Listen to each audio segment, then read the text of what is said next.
fuck these niggas talking about? I said freeze, you forever black son of a bitch!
Day2 production.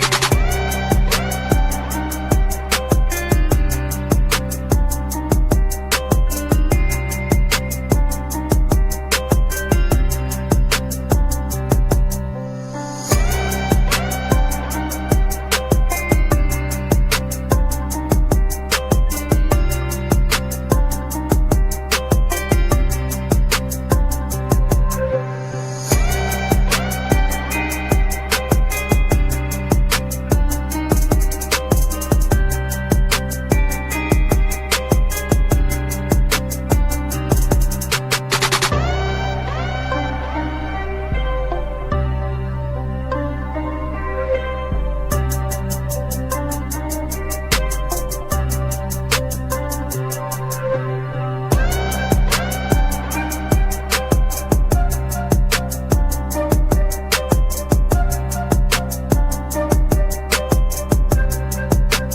production.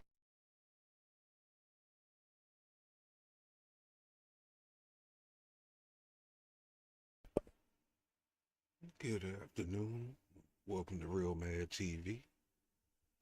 It seems like my mic is never loud enough. Welcome to Real Mad TV, where you get the mad reaction, but sometime I come in peace. Today is day 2 of what's called a Robert F. Kennedy here, sitting in Senate, and it looked like they grilling him again on all kind of stuff that don't matter about the position that he's trying to take. As always, you know what I'm saying? Yesterday we had a bunch of people all up in their damn feelings and shit, crying and shit, trying to ask questions and shit.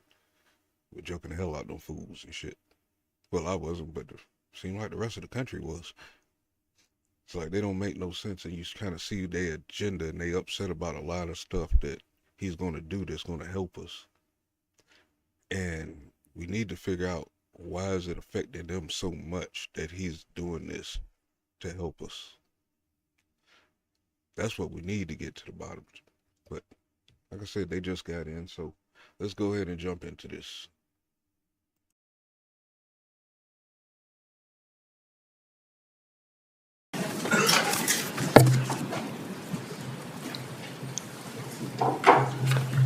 Thank everybody for being here. Bobby, I see your family behind you, and I like your family except for the nephew who's a Florida Gator. We'll let that go. The Senate Committee on Health, Education, Labor, and Pensions will please come to order. Again, Senator Kennedy, Bobby Kennedy, thank you for appearing before the committee and for your willingness to serve our country as your family has served our country.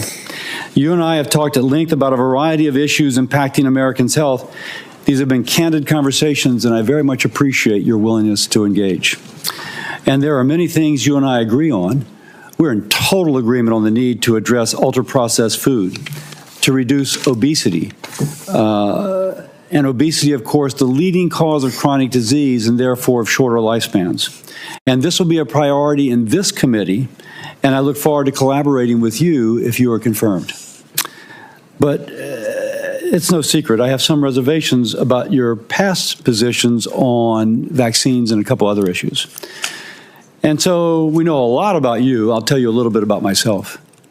Before I entered politics or even thought about running for office, I practiced medicine for 30 years, working in public hospitals in California and Louisiana, specializing in liver disease, caring for those who otherwise would not have had a specialist. If you will, dedicating my life to saving lives, that is, being a doctor. Now, there is a moment in my career that really informs me now.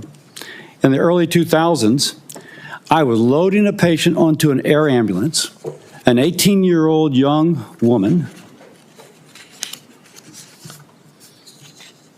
to go to get a liver transplant from acute liver failure due to hepatitis B. Barely an adult, her entire life ahead of her, all the hopes and dreams she might want, the children, the grandchildren, the future generations, wiped away if she did not get to the LSU hospital in Shreveport for an emergency transplant. Now, the transplant, an invasive, in 2000, $250,000 surgery that had a 5 to 10% mortality rate, but even if she survived, would leave her with a liver transplant and hospital bills every year of $50,000.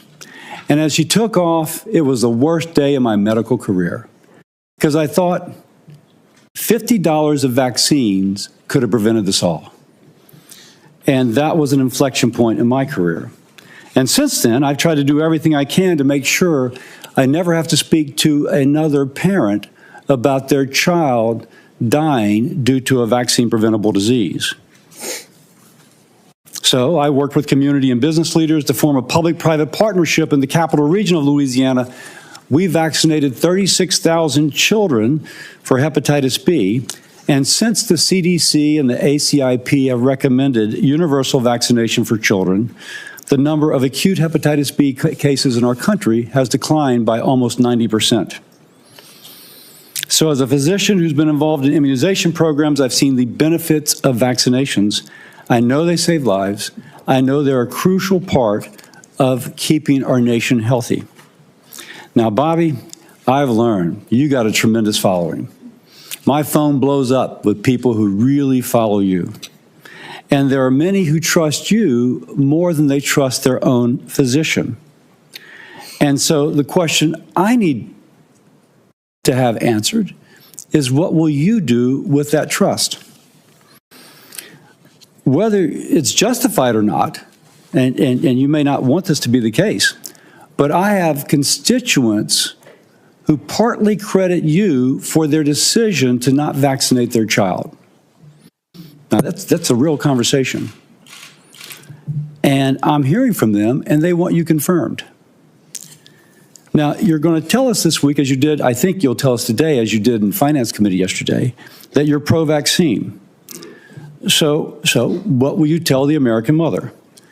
Will you tell her to vaccinate her child or to not? Or to have a conversation with her doctor, but for many that will be permission to not vaccinate their child. We know that to be the case. So your past of undermining confidence in vaccines with unfounded or misleading arguments concerns me. Can I trust that that is now in the past? Can data and information change your opinion, or will you only look for data supporting a predetermined conclusion? This is imperative. You will have the responsibility to restore trust in our public health institutions in this position you have. Now, let's turn a little political. I want President Trump to be successful. It's important for our country. Any action you take as HHS Secretary will shape his legacy, and we both want that legacy to be positive. So, thank you for coming before the committee, for being willing to serve, and I look forward to today's conversation. And with that, I yield to my ranking member, Senator Sanders. Thank you, Senator Cassidy, Chairman. And Mr. Kennedy, thanks for being with us. I'm going to discuss later the issue of vaccines, which Senator Cassidy raised, and is of concern, I think, to all of us. But before I go there, I wanted to congratulate you, in a sense, for the phrase, "Make America Healthy Again." I think that is a cry that all of us, a goal that all of us share, because as you have indicated, we're a very unhealthy society.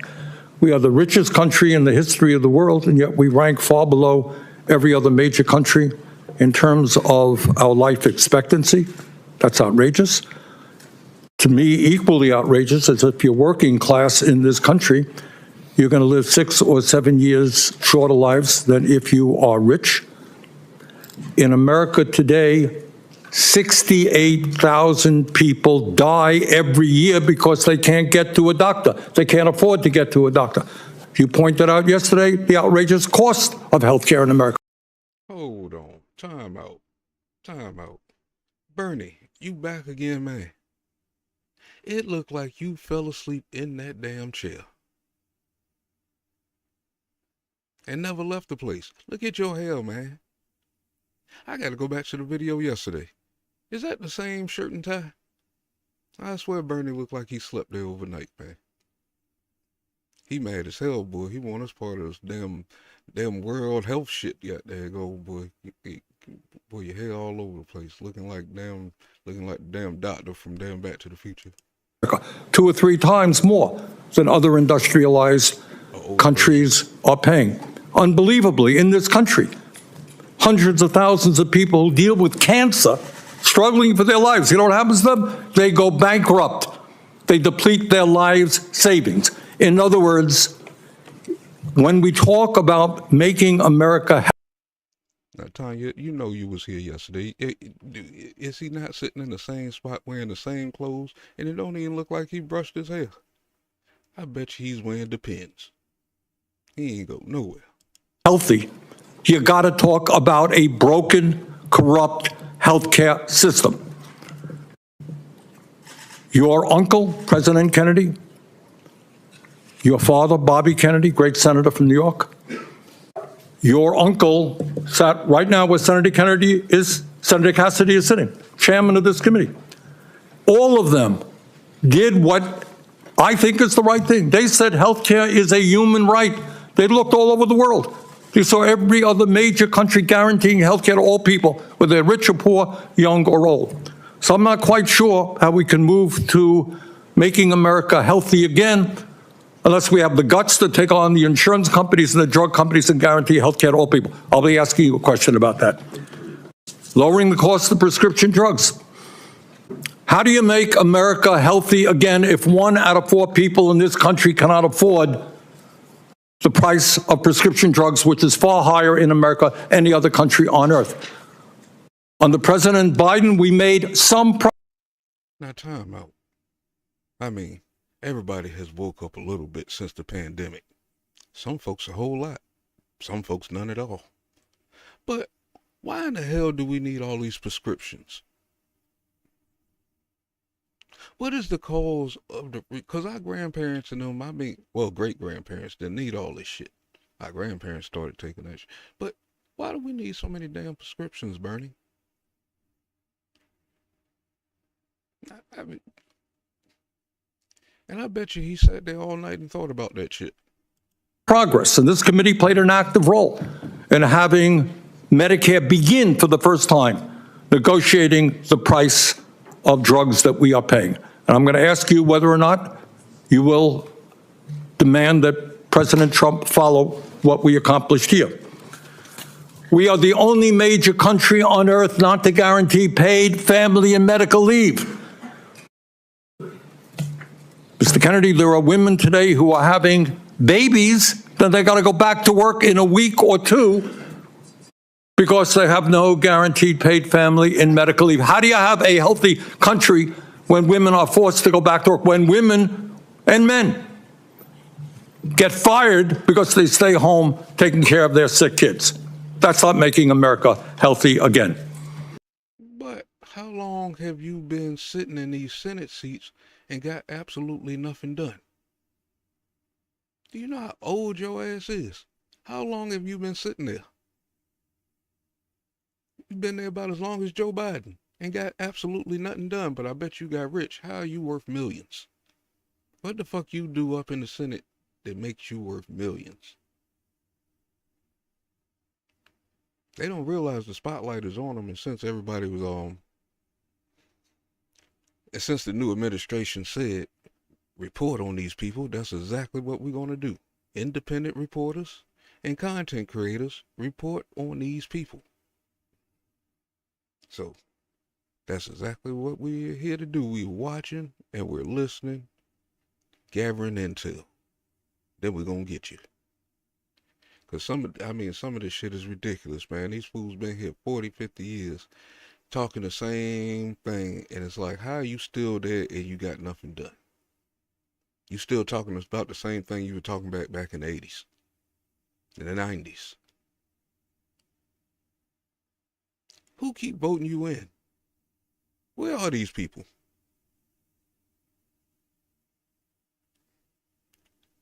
Salute, man. Thank you for joining me this afternoon.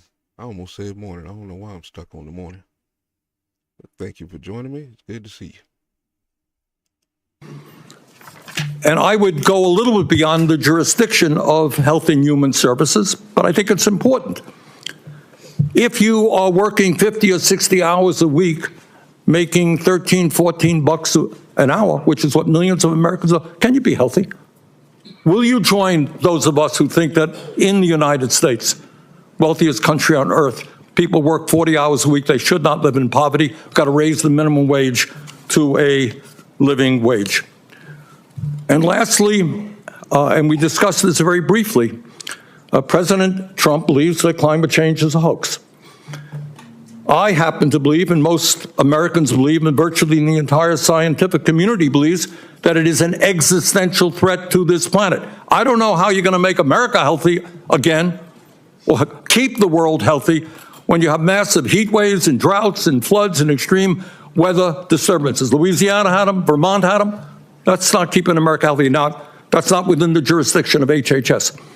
But I surely hope that you will.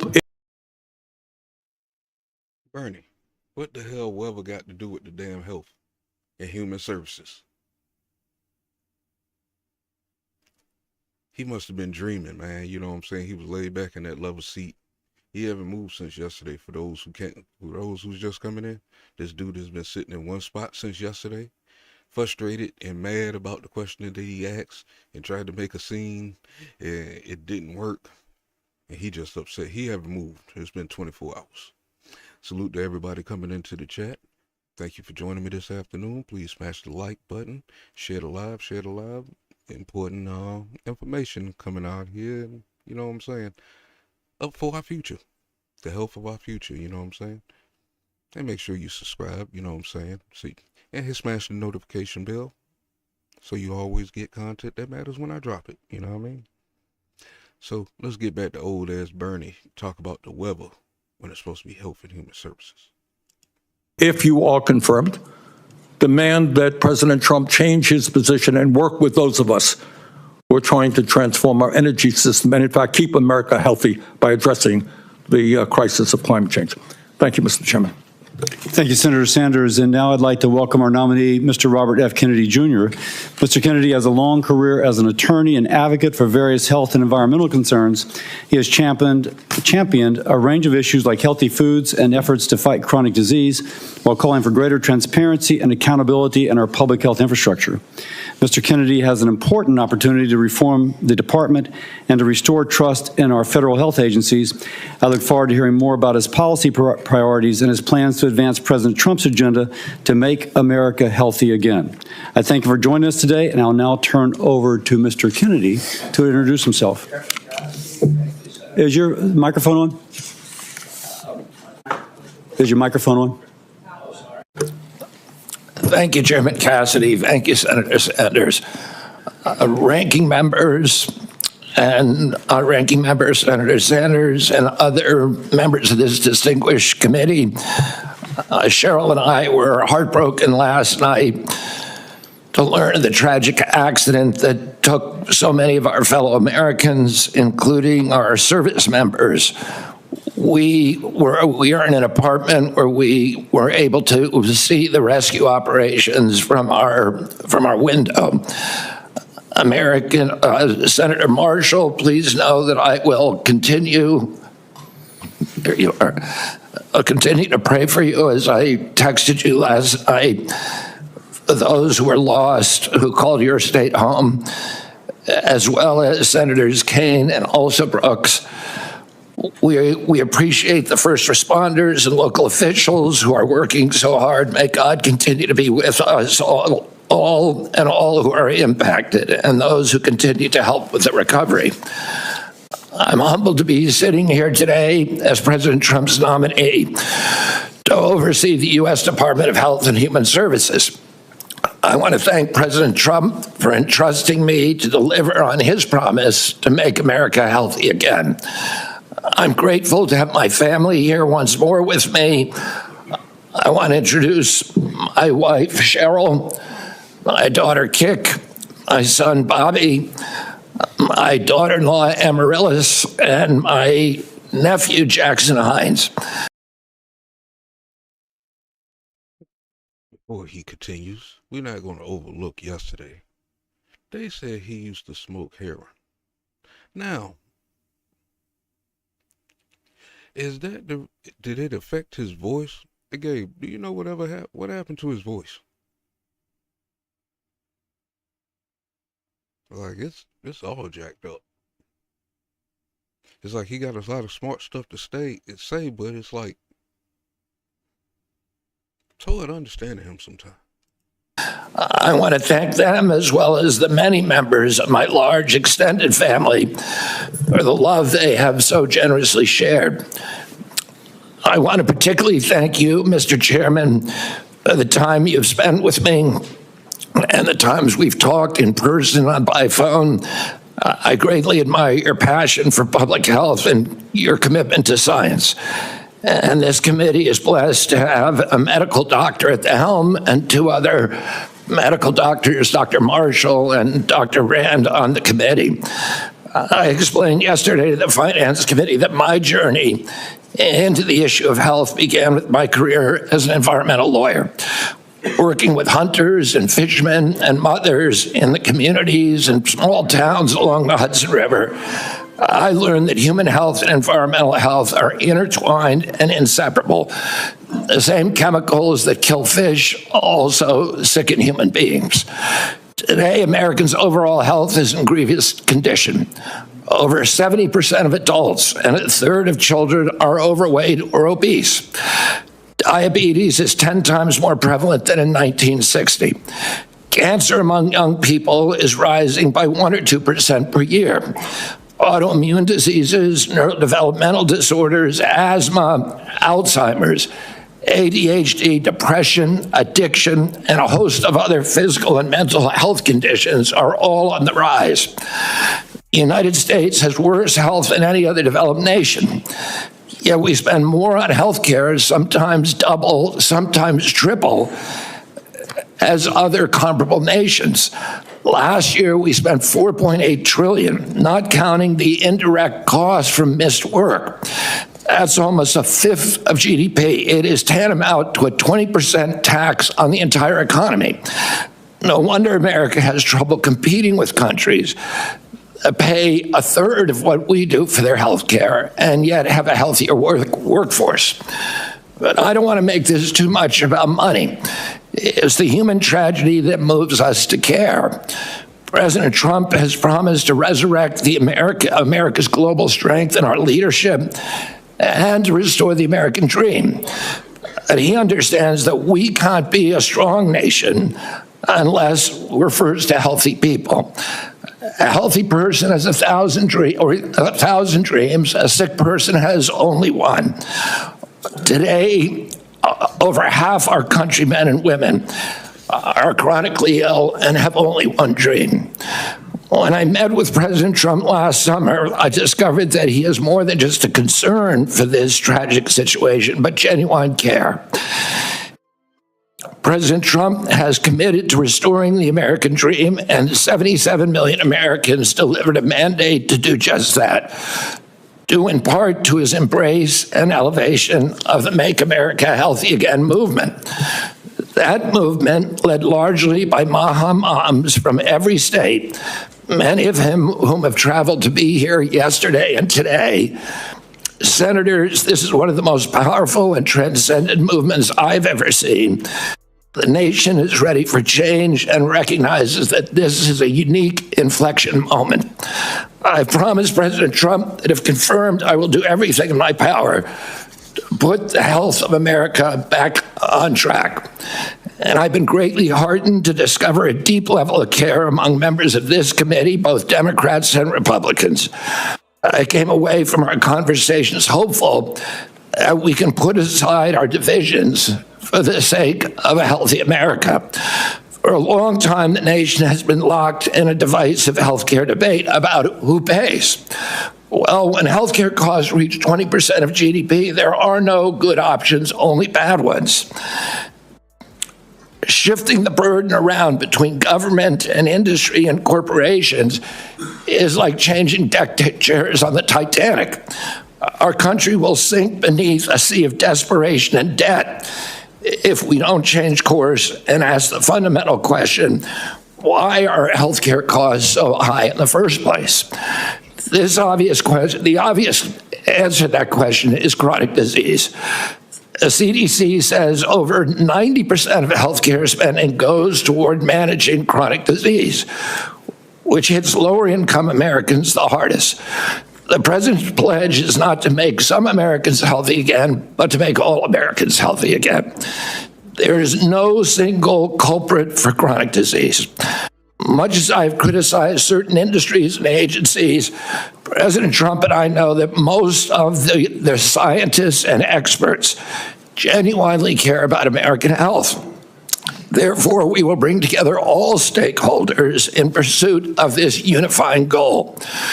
Before I conclude, I want to make sure this committee is clear about a few things. News reports and many in the hearing yesterday have claimed that I'm anti-vaccine and anti-industry. Well, I'm neither. I'm pro-safety.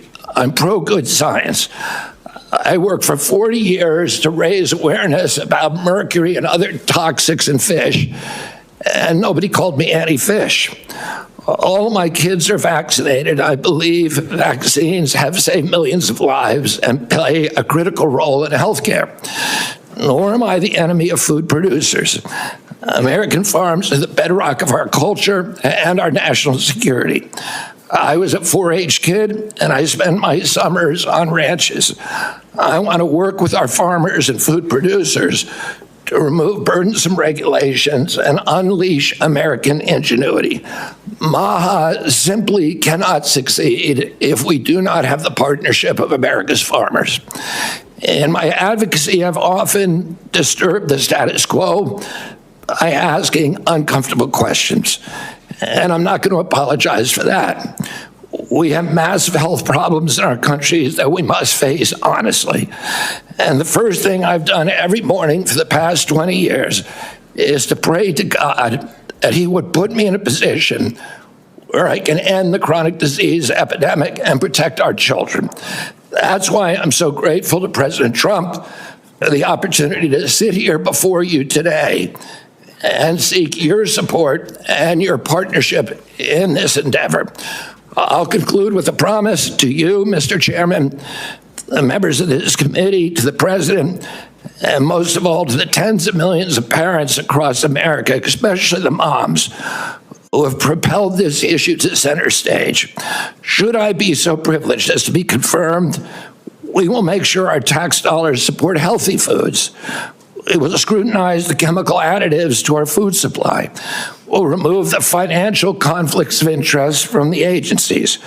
will create an honest, unbiased, science-driven HHS accountable to the President, to the Congress, and to the American people. We will reverse the chronic disease epidemic and put the nation back on the road to good health. Thank you. Thank you, Mr. Kennedy. I'll start. And for everyone's information, yesterday, finance went long. This is not the Star Chamber. This is where I think most people can get their questions out in 5 minutes. And so I'll let it go a little bit over 5, but out of deference to our witness who's already testified for 3 hours, I'll be a little tight. That said, at the end, taking the ranking member and the chairman's privilege, we will have a chance, the two of us will have a chance to ask a little bit more. And that's what you get for being a chair. So that said, let's begin. So basically, the old guy set him up yesterday when he was asking for another round of questioning. That's fucked up. Because he didn't have to be here today. I think he said enough yesterday. And I trust him more than the people that were sitting there crying, asking questions that didn't make no fucking sense. I mean, that's fucked up. So this should be interesting. That means they're gonna be trying to come at this dude pretty hard. Which I was just searching a second ago here. Shoot, there's another hot one boy that popped up. So we got action. Actually, it's about 3-4 of these things going on. Boy, they all over the place. Well, like, let's roll. Bobby, if I may, because you said I could, you had once described yourself as pro-vaccine to me. Now, the context of what I'm about to ask is that there's multiple studies establishing the safety of measles and hepatitis B vaccine, and specifically that they are not a cause of autism. In this position, and you have previously said yes, but if you are approved to this decision, to this position, will you say unequivocally, will you reassure mothers unequivocally and without qualification that the measles and hepatitis B vaccines do not cause autism? Senator, I am not going into the agency with any. Well, that's kind of a yes or no question, because so if you're, because the data is there, and that's kind of a yes or no. And I don't mean to cut you off, but that really is a yes or no. If the data is there, I will absolutely do that. Now, there is the data, just because I used to do hepatitis B, as I've said. I know the data is there. Well, then I will be the first person. If you show me data, I will be the first person to assure the American people that they need to take those vaccines. Now, what concerns me is that you've cast doubt on some of these vaccines recently, I mean, like the last few years, but the data, and I can quote some of it, the data has been there for a long time. You know what? These son of a bitches is worrying too much about fucking vaccines. How much money is you DC motherfuckers getting off with ejecting us with a bunch of bullshit? That's what I'm starting to. Because it's like, why are y'all stuck on this shit? You think we ain't smarter than what we are? They do think we dumb. But something ain't right about this. And I mean, every time I say something ain't right, something ain't right. Something ain't right in a lot of places. Something ain't right. But long time. I've been out of the game. I've been in Congress for 16 years, and this data was in large measure generated before I came to Congress. So my concern is that if you were making those claims and being so influential, I mean, your bully pulpit is incredible. With that responsibility, that you never acquainted yourself with anything that might contradict that what you were previously saying. So let me ask once more. If the data is brought to you, and these studies that have been out there for quite some time and have been peer-reviewed, and it shows that these two vaccines are not associated with autism, will you ask, no, I need even more? Or maybe what he's going to do is interrupt the triangle that they had us in with all this false shit, like the food pyramid. And when a lot of people has been following the food pyramid, you know that shit you learned back in elementary school and shit, the dairy, the protein and all that crazy shit, you know what I'm saying?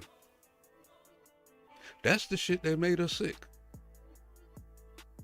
So if that pyramid is not getting us sick, that means the doctors won't have no work. And if the doctors ain't got no work for real because we're healthy, that means it's hard to start keep giving these fucking vaccines and shit. Because then we won't need them because we won't be creating these chronic diseases. So maybe that's the issue, and that might be the reason why they all up in their fucking feelings and shit on a lot of stuff. But that's just a theory. You know what I'm saying? That's just my theory. I don't want nobody to go out there thinking that, you know what I'm saying? Do your own homework. You know what I'm saying? You might have a better theory than that. You know what I'm saying? I'm just saying. Let's go. More? Or will you say, no, this, I see this, it's stood the test of time, and I unequivocally and without qualification say that this does not cause autism? Not only will I do that, but I will apologize for any statements that misled people otherwise. Thank you. Next. And I just want to pledge to you that I will never stick on a point if somebody shows me data that says I'm wrong. I know that's an interpretation people have, but it's absolutely wrong. I am science-driven and evidence-driven. I think the concern is how persuadable people are. But let me go on because I have limited time. I'm going to hold myself to the same 5 minutes. Yesterday. How persuadable people is? Well, maybe they wouldn't be so persuadable if you wasn't force-feeding them fluoride and shit. Everything is getting down to the nitty-gritty, boy. Y'all keep talking. Like I said, they think we dumb and they think we ain't listening. We on to them. I'm not sure about him. I'm still listening to his questions. But right now he sounds suspect. I'm gonna leave him alone. I like his tie. Senator Bennett in Finance asked you if you had once previously made statements that Lyme disease was created as a military bioweapon, and you said you may have said that once. Do you still believe that Lyme disease was created as a military bioweapon? I've never believed that, Senator. What I said is that that we should always follow the evidence. And there were 3 books suggesting that. I have not read them through. What I've said is we should always follow evidence, no matter what it says. So I never have said that definitively Lyme disease was created in a biolab. Okay. Next, again, this will be kind of a yes or no. Do you commit that you will revise any CDC recommendations only based on peer review, consensus-based, widely accepted science? In other words, not personal beliefs or the beliefs of any single person that you or your department may identify? Absolutely, Senator. I am not going to go into HHS and impose my preordained opinions. Okay, this guy's batting 1,000 right now.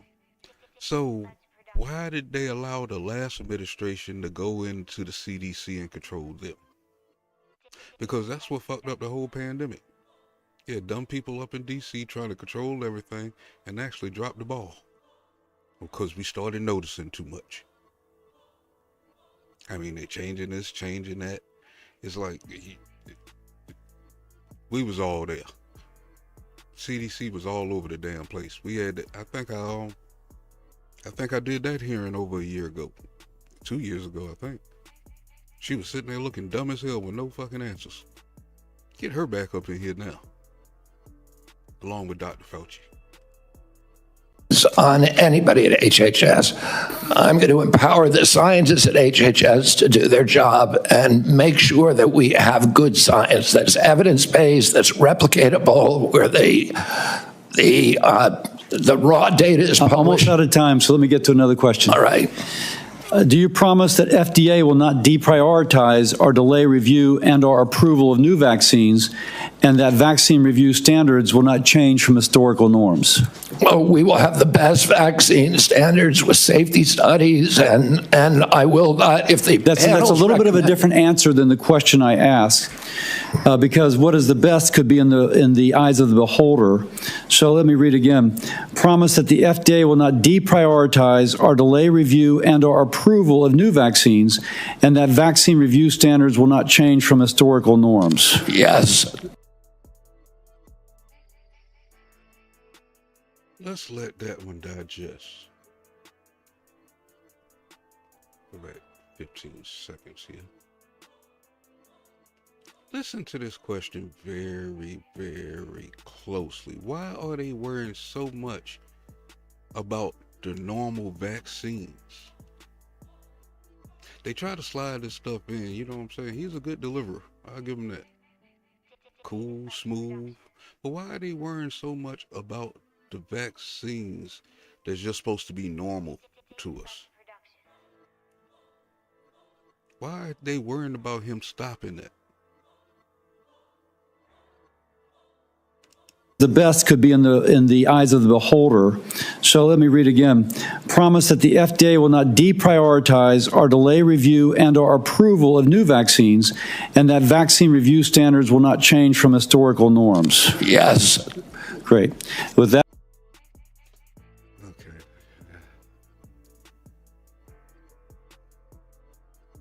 Or is he asking for the new vaccines? That's an interesting damn question. The eyes of the beholder. So let me read again. Promise that the FDA will not deprioritize or delay review and or approval of new vaccines, and that vaccine review standards will not change from historical norms. Yes. Great. With that, I will set a good example. And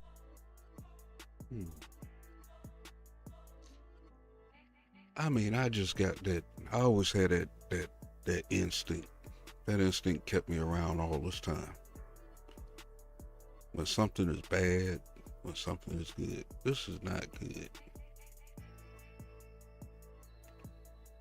What have they been up to all these decades? Why are we taking all these shots? Why are we giving these kids all these damn shots? Like, something ain't right. Now, I don't say that twice today. Something definitely ain't right. And I yield my time to my ranking member.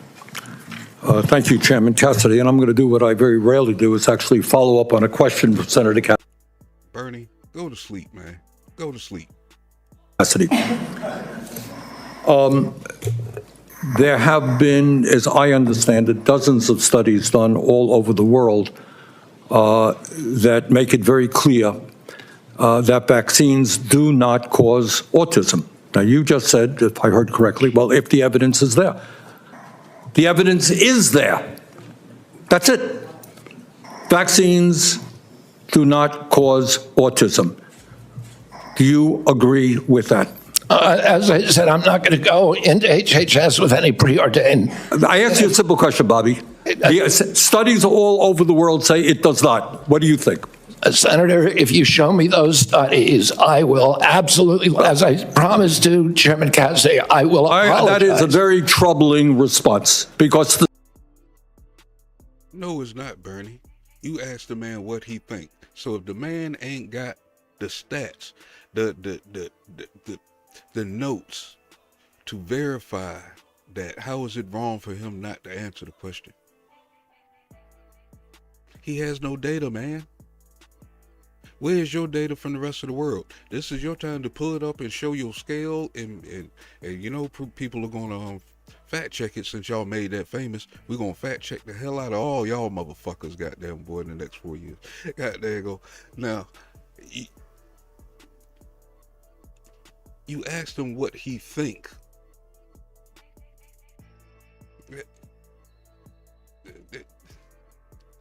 Is that making any sense, y'all? Or am I just comprehending that wrong? But if you ask somebody what they think,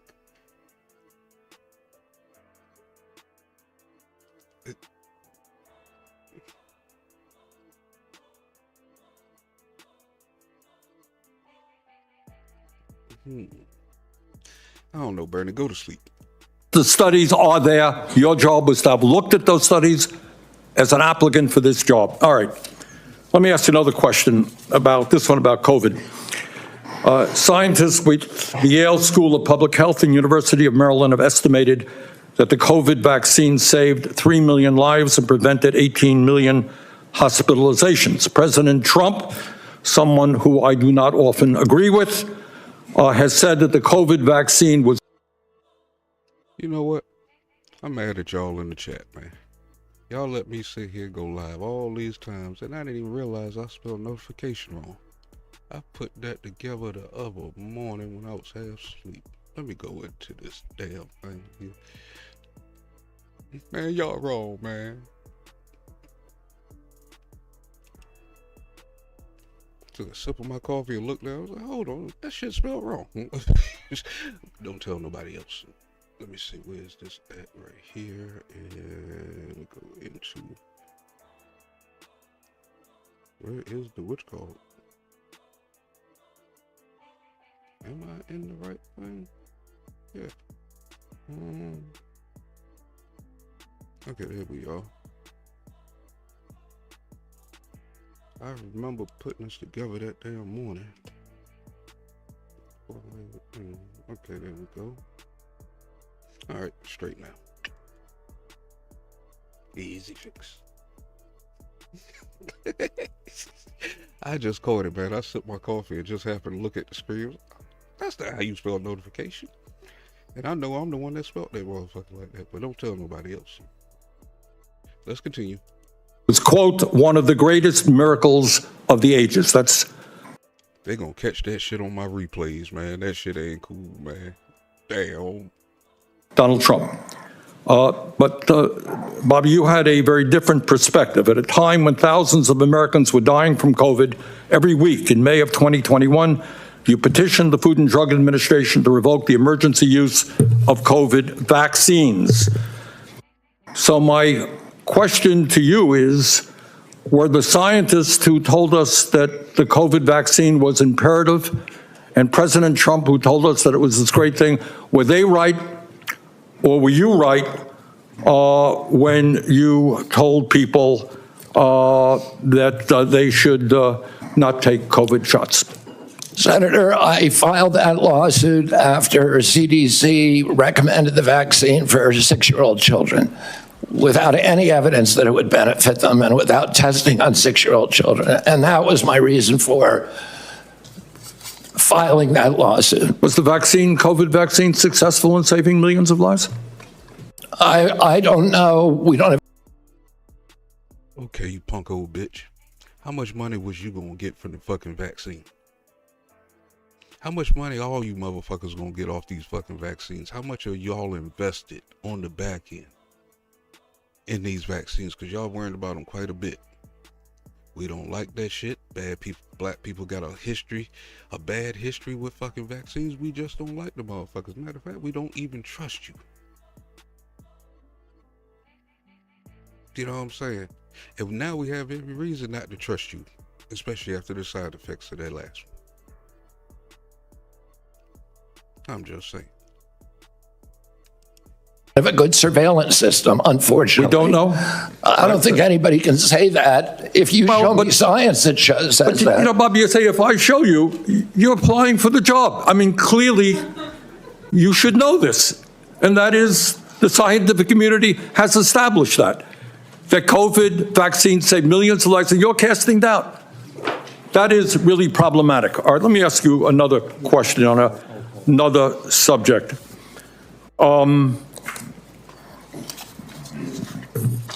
My Republican colleagues and President Trump are moving toward making massive cuts into Medicaid in order to provide tax breaks for the wealthiest people in this country. As I'm sure you know, Medicaid provides health insurance to tens of millions of children, provides the funding for 2 out of every 3 seniors in nursing homes.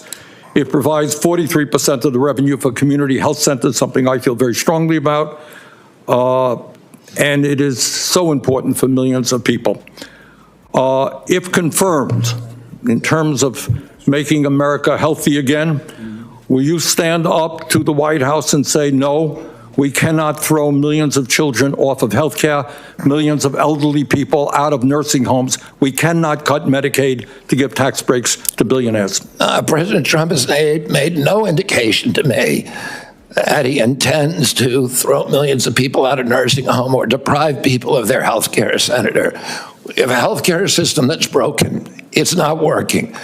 You've been working on it your entire career. as Americans get less and less healthier, as premiums rose. Bobby, I As believe me, the Buckles- healthcare system is broken. We He has agree on asked that. me to fix it. All right, but So do that you it works fix for the it? American people. But my colleagues here, certainly in the House of Representatives, are prepared to make massive cuts in Medicaid. Now, I happen to believe in a Medicare for all system that guarantees health care to all people. Not what we're talking about. But in fact, there is serious discussion of massive cuts to Medicaid, which will have devastating harm on children, people in nursing homes. All I am asking you, if that proposal goes through, will you say, hey, you're not keeping America healthy by throwing children off of health care? Senator, I haven't seen any of the congressional proposals. I can only tell you what President Trump has told me, which is that he wants me to make Medicaid, Medicare, and Obamacare better. Well, if you haven't seen those proposals, I suggest you go to any newspaper. They're there. Thank you, Mr. Chairman. Senator Paul. You know, I think the discussion over vaccines is so oversimplified and dumbed down that we never really get to real truths. And it's why people up here are so separated from real people at home. So we talk about hepatitis B. It's a terrible disease. It could lead to liver failure, as the chairman said. But the reason you have distrust from people at home, why they don't believe anything you say, they don't believe government at all, is you're telling my kid to take a hepatitis B vaccine when he's 1 day old. You get it through drug use and sexually transmitted. That's how you get hepatitis B. But you're telling me my kid has to take it at 1 day old. That's not science. And so every person with a bit of common sense, even people who don't resist vaccines, I vaccinated all my kids. I believe vaccines are one of the modern miracles beyond all pale. The Speckled Monster is a great book about the introduction of the smallpox vaccine in 1720 into our country. All miracles. But I'm not a one-size-fits-all. It's not all or nothing. I chose to wait on my hepatitis B vaccine, and we did it when they went to school. Does that make me an awful person? Does that make me an anti-vaxxer because I questioned the government dictate of whether I do it? And I'm not speaking for anybody else. I'm only speaking for myself. But for goodness sakes, let's have an honest debate about these things. Running this crap here. Really get to real truths, and it's why. And if you really wanted some real vaccine answers, this guy that's speaking right now, Rand Paul, he has a lot of good information. You know what I'm saying? If you punch him up, especially here on the Senate floor, he busted these people up damn 3-4 years ago, and it's like a lot of these folks in trouble. He been busted up this shit. So if you want to know vaccination, COVID information, you know what I'm saying, that's legit. Punch up Rand Paul. I'll put his name down in the chat. People up here are so separated from real people at home. So we talk about hepatitis B. It's a terrible disease. It could lead to liver failure, as the chairman said. But the reason you have distrust from people at home, why they don't believe anything you say, they don't believe government at all, is you're telling my kid to take a hepatitis B vaccine when he's 1 day old.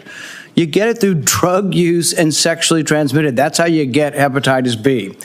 But you're telling me my kid has to take it at 1 day old. That's not science. And so every person with a bit of common sense, even people who don't resist vaccines, I vaccinated all my kids. I believe vaccines are one of the modern miracles beyond all pale. The Speckled Monster is a great book about the introduction of the smallpox vaccine in 1720 into our country. All miracles. But I'm not a one-size-fits-all. It's not all or nothing. I chose to wait on my hepatitis B vaccine, and we did it when they went to school. Does that make me an awful person? Does that make me an anti-vaxxer because I questioned the government dictate of whether I do it? And I'm not speaking for anybody else. I'm only speaking for myself. But for goodness sakes, let's have an honest debate about these things. The COVID vaccine. If you ask me my opinion, the reporters run up and down the aisle and they say, you still anti-vaccine?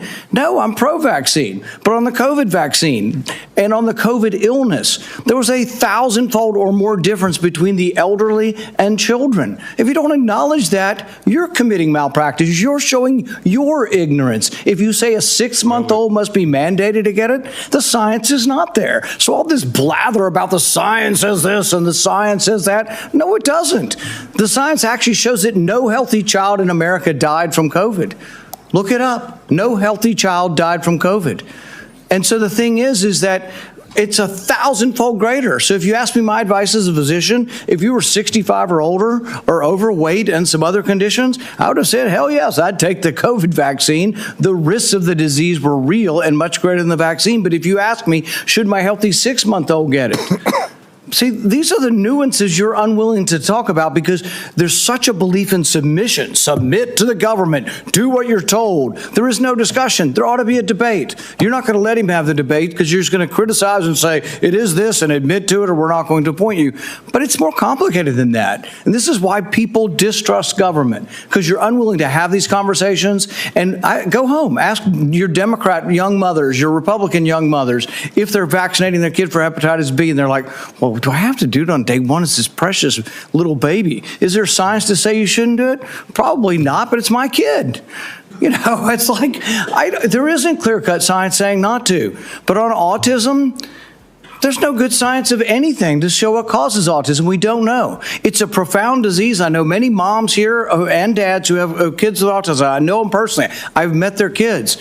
But the thing is they saw their kids developing completely normal, maybe speaking 100 words go to no words at about 15 months of age.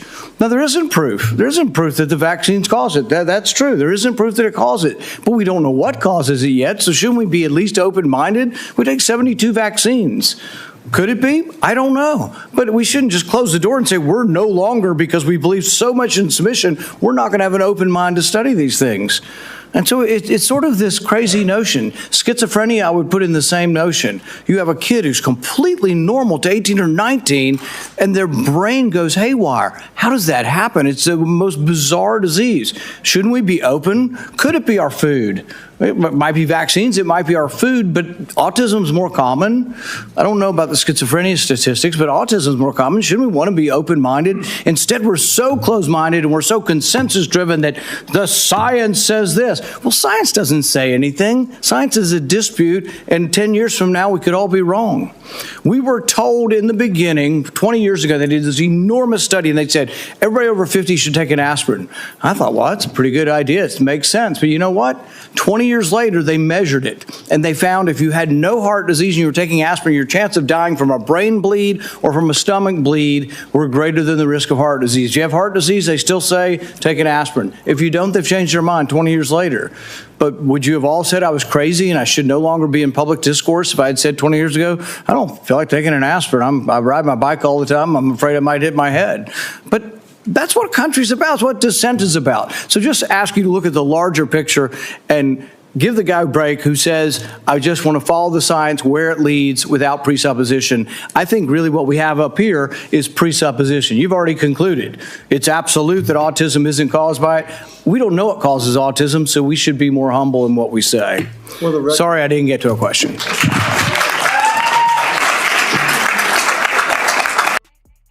Again, that is Rand Paul. If you want to hear more from him and find out his findings on what's going on, I think he kept it kind of smooth right there. But yeah, punch him up all over YouTube. He got a lot of good takes and stuff on the Senate floor, busting Fauci and all of them up. You know what I'm saying? All the lying that they did through the pandemic and everything, he was on top of it. He just didn't have no voice in the last 4 years. Messing around with this administration. But let's go. For the record, if a child is born to a hepatitis B mother, that child may have a 95% chance of becoming a chronic carrier. But if we vaccinate those people, and nobody's against that. But if the that's a very small percentage and a red herring. That is not what we're talking about. 99.9% of kids don't have a hepatitis B, Mom. And could they wait a while? Could they get vaccinated 3 months or a year? Yes. So again, for the record, if the mother's hepatitis B status is known, We ain't gonna act like we don't see Bernie gritting on them got there going across the way there. Hey Bernie, you tripping. I don't care what people say, you a goddamn socialist. For the shit that came out your mouth yesterday, goddamn it, the way you acted today, something ain't right about you. We need you up out of there. Your days are done. Retire. You worth about $26 million for some damn reason. Go sit on the island somewhere. Give it up. They hit 40 freaking 50 years, ain't got nothing accomplished. Then that can They talked you out of running for the president. God daggone, you weak. God daggone, dude. Ain't nobody listening to you. be delayed. The problem is oftentimes, or at least a significant percentage of the time, the mother's status is not known. If she's hepatitis B positive, a vaccine on day one of life prevents chronic hepatitis B 95% of the time. So it really depends upon the knowledge of the mother's hepatitis B status. And when they used to do just, okay, we know the mother's status or not, there's mothers that snuck through. Their status was unknown. We can blame the OBs, yeah, Marshall. But for the record, there is an absolute rationale for that. But you're right. If the mother's status is definitively known, that it can be safely delayed. So now, Senator Murray. Thank you, Mr. Chairman. HHS has really broad and critical responsibilities to protect and preserve healthcare and social services, from women's health to childcare to biomedical research. That's just a few. In light of last night's tragedy, I do want to express my thoughts and prayers. But it is, I think, a painful reminder to all of us that we need competent people running our federal agencies to respond when a crisis strikes. Mr. Kennedy, let me start by talking about vaccines. I think we all agree that cancer is particularly nefarious chronic disease. And the American Cancer Society reported earlier this month that women under 50 are experiencing a dramatic increase in the incidence of that disease. Fortunately, there is clear data showing that the HPV vaccine has saved lives and cut cervical cancer rates dramatically. You have called the HPV vaccine, quote, dangerous and defective, and said it actually increases the risk. If the data is in, how come you're not bringing this data to these kind of meetings to show? Because we the people are watching. You talking to him, and he might not even know what you're talking about himself. Since it's there and you say it's there, I mean, I trust what he say. Y'all been here the whole damn time. I don't trust nothing. Of cervical cancer, do you stand by those statements, yes or no? The HPV vaccine, I brought litigation. I represented. Yes or no? I represented. Stand by your statements. Let me answer. I'm trying to, yes or no. It's a simple yes or no. Stand by your previous statement. I litigated on that issue. I represented hundreds of young girls who felt that they were injured by the vaccine. That trial is happening right now in Los Angeles. Well, let me ask those questions will be answered by a jury in that trial. You said that no loving parents would allow their daughter to receive that vaccine. If confirmed as HHS Secretary, would you recommend that parents get their children vaccinated against HPV? I recommend that children follow the CDC schedule. And I will support the CDC schedule when I get in there, if I'm fortunate enough to be confirmed. Would you recommend that parents get their children vaccinated against the measles? Yes or no? Against measles? Yes. Well, I just remind everybody that parents look to our health leaders for advice on these decisions. You would be a health leader, and for the record, I would like to put into the record his previous statements on these vaccines. I do want to ask you a question about character. I still believe character matters, and I want to let you respond to this. You were accused of sexual harassment and assault by Eliza Cooney, who was first hired as a part-time babysitter by your family. When you were confronted about this accusation, you said you were, quote, not a church boy, and that you, quote, have so many skeletons in my closet. You then texted Ms. Cooney an apology and indicated you had no memory of what she described. Mr. Kennedy, I'm asking you to respond to those accusations seriously in front of this committee. Did you make sexual advances towards Ms. Cooney without her consent? No, I did not. What in the hell do that got to do with the nomination of Health and Human Services? This was a babysitter. It seemed like y'all try to bust everybody at a sex scandal. But they overlooked the last administration on all that shit they was doing. They were blind. They ain't know nothing. And that story has been debunked. But why did you apologize to her then? I apologized for something else. That's not my understanding. Are there, let me just ask you. All you have to read is the text which she published. It's not for that. Miss Lynn, I have to be that way to make my stance. I'm not a rookie to this, and I'm one of many that took the abuse from all my black Democrat friends, family, and all kind of stuff just because of my views. We was the people shut out. We was the people called coons. We didn't know what the fuck we was talking about. We was conspiracy theorists. We were racist. We were all Uncle Toms. We were this, we were that. Now it's revenge time, and we gonna prove our fucking point. We ain't so fucking stupid. We knew what the fuck we was talking about, and if you would have listened to us, we wouldn't be in this position. We would be 4 years ahead of the game right now, instead of 4 years behind. Which actually, it ain't even 4 years behind. It's like they took us more like 50 years behind. You know what I'm saying? It's just been bad for a lot of us. You know what I'm saying? We couldn't say nothing on social media. We say something that's correct. Our channels get took.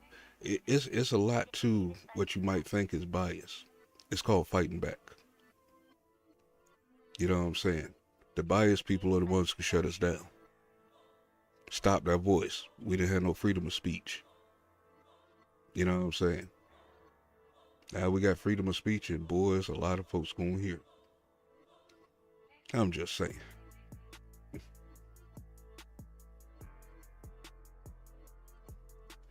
I'm neither one either. I'm considered an independent conservative, but they don't go by that really. They only go by what you say out your mouth. And if you agree with either side, that's how people are going to look at you. You know what I'm saying? You can like something that the Republicans are doing, and automatically. And this is what made me like Trump, is because as soon as you say something that made logical common sense, they automatically put you on MAGA. Why you think so many people joined it now? I mean, it's logical common sense over here. On that side, you know what I'm saying? They thinking things out before they communicate and talk. You know what I'm saying? And it's like, as soon as you say something with like a little bit of sense or something, or give it a full thought with a full thoughtful answer, no matter if you're coming from a theory or just thinking out loud or whatever. Oh man, you MAGA, you love Trump, man. You a racist, you a witch cult. That's the shit that we used to go to. You know what I'm saying? Black people putting down other black people just because they know how to think.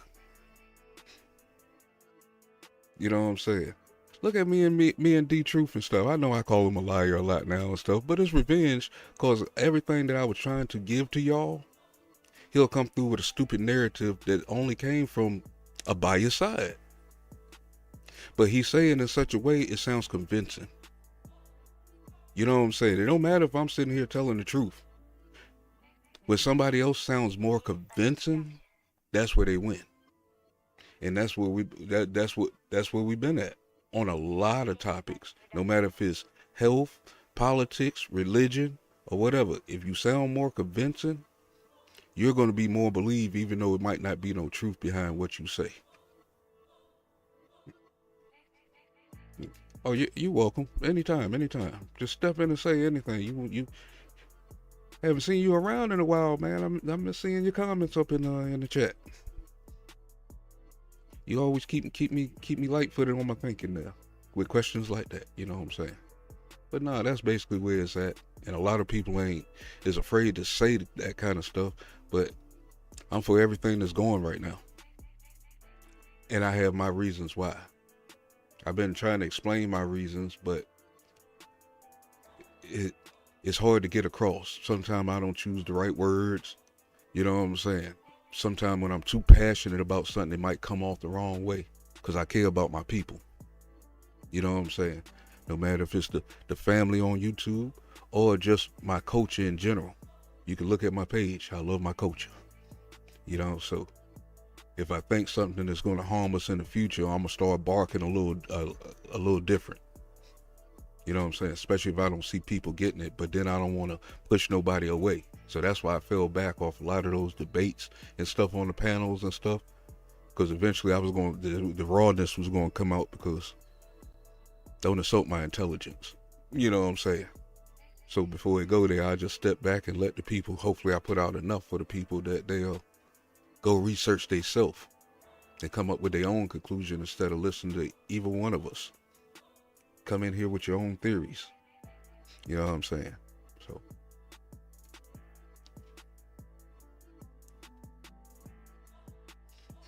that's a great thing. That's a great thing. But make sure that your tools are reliable.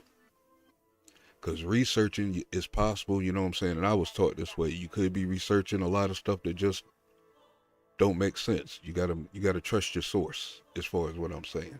Once you find trustworthy sources, that's it. That was my biggest complaint when me and D-Truth for battle. He'll pull out MSNBC.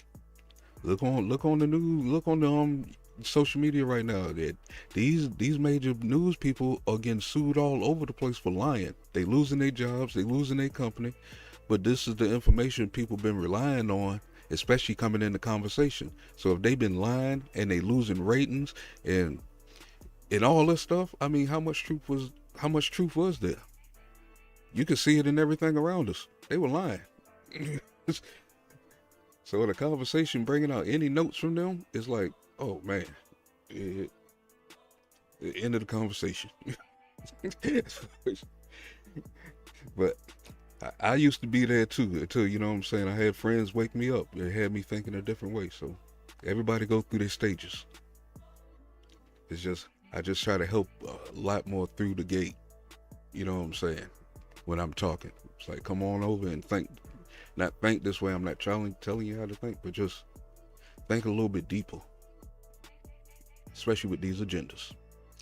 But that was a good commercial break. Let's see what Mr. Robert Kennedy is talking about now. But that's fucked up that they brought up this what you call it? This is damn, I'm losing which code. Hold on. That is not how I've read it. Are there any other instances where you have made sexual advances towards an individual without their consent? Just yes or no? No. No. Mr. Kennedy,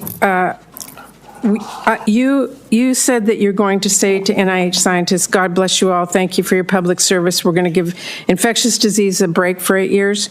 Excuse me? You said you just said thank you for your service to our federal employees. You want to give infectious disease a break. That's a quote. Will you support the development and distribution of vaccines for the avian flu? Yes or no? Will I, for the avian flu? Yes. My time's almost up, but having read a lot and listened to a lot, I just want to remind all my colleagues that by voting to confirm Mr. Kennedy, we would be telling our constituents he's worth listening to.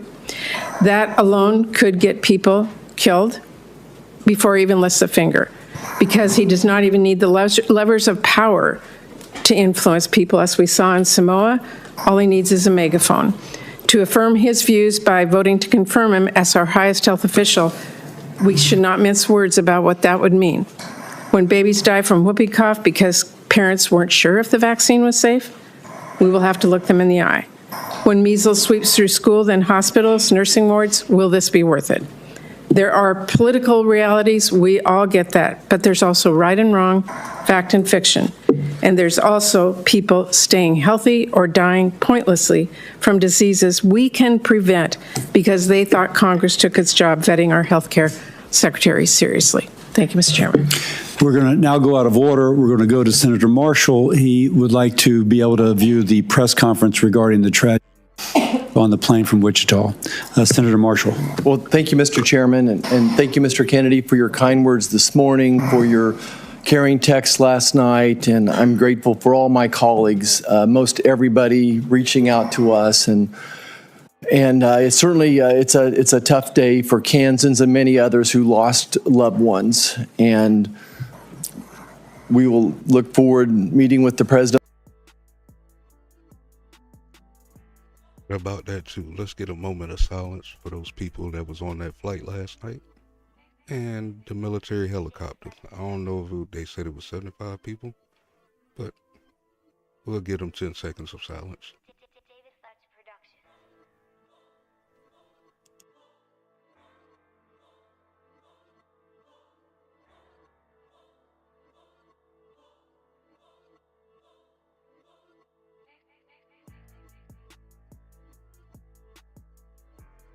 Alrighty there. Yeah, that's some fucked up shit. That's the reason why I don't like getting on damn planes. Shit. I have a hard time trusting people controlling vehicles like that. If I'm not controlling it, I'd rather not be, you know what I'm saying? Later today and those loved ones, and just want everyone back home to know that we're wrapping our arms around them, that we're mourning with them, and we'll get through this together. So thank you. Mr. Kennedy, take a second and just describe why fighting chronic disease is so important to you. Who are we fighting for? What is your role as HHS Secretary, and is there anything that's a bigger priority to you than this as you go into this role? Thank you, Senator. When I was a 10-year-old boy, my uncle was in the White House. The chronic disease among American children was 2%. Today it's 66%. The cost of chronic disease to our country when my uncle was president was zero. There were not even treatments for chronic disease at that time. Today, the cost is $4.45 trillion. It is bankrupting our country.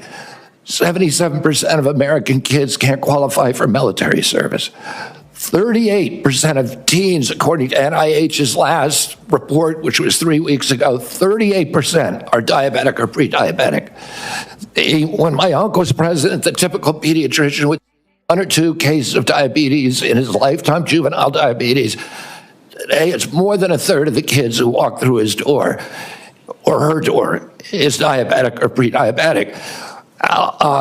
Autism rates have gone from 1 in 10,000 or 1 in 1,500 to 1 in 10,000, depending on what study you look at. In my generation, as a 70-year-old man today, in our children, it's 1 in 34. The explosion, I had 11 siblings. I had dozens of first cousins. Mr. Kennedy, I'm sorry. So, who are we? But what's your role as HHS Secretary to fight that disease? There's never been an HHS Secretary who came in to do this. It was all about the typical partisan debate about how we allocate the cost, whether insurers pay it or whether hospitals, providers, or families pay it. And the costs continue to rise. All the things we're debating on, our kids are getting sicker and sicker. Yeah, just to quote you from yesterday, it's like we're moving the chairs on the Titanic. Yeah, and the ship is sinking, and nobody's paying attention to it. And yesterday, I got question after question from the Democrats about measles. In 1963, the year before the measles epidemic, or the measles vaccine was introduced, 500 American kids died from measles, almost all of them extremely poor and malnourished. We have 252 million Americans who are suffering from chronic disease, and none of them mentioned diabetes. They didn't mention heart disease. They didn't mention cancers yesterday. We need to refocus if we're going to save our country. This is existential. Our country's not going to be destroyed because we got a mouthful right there, because they concentrated on measles and stuff like that, but wasn't talking about the cancers and all that stuff that the food is giving us and stuff.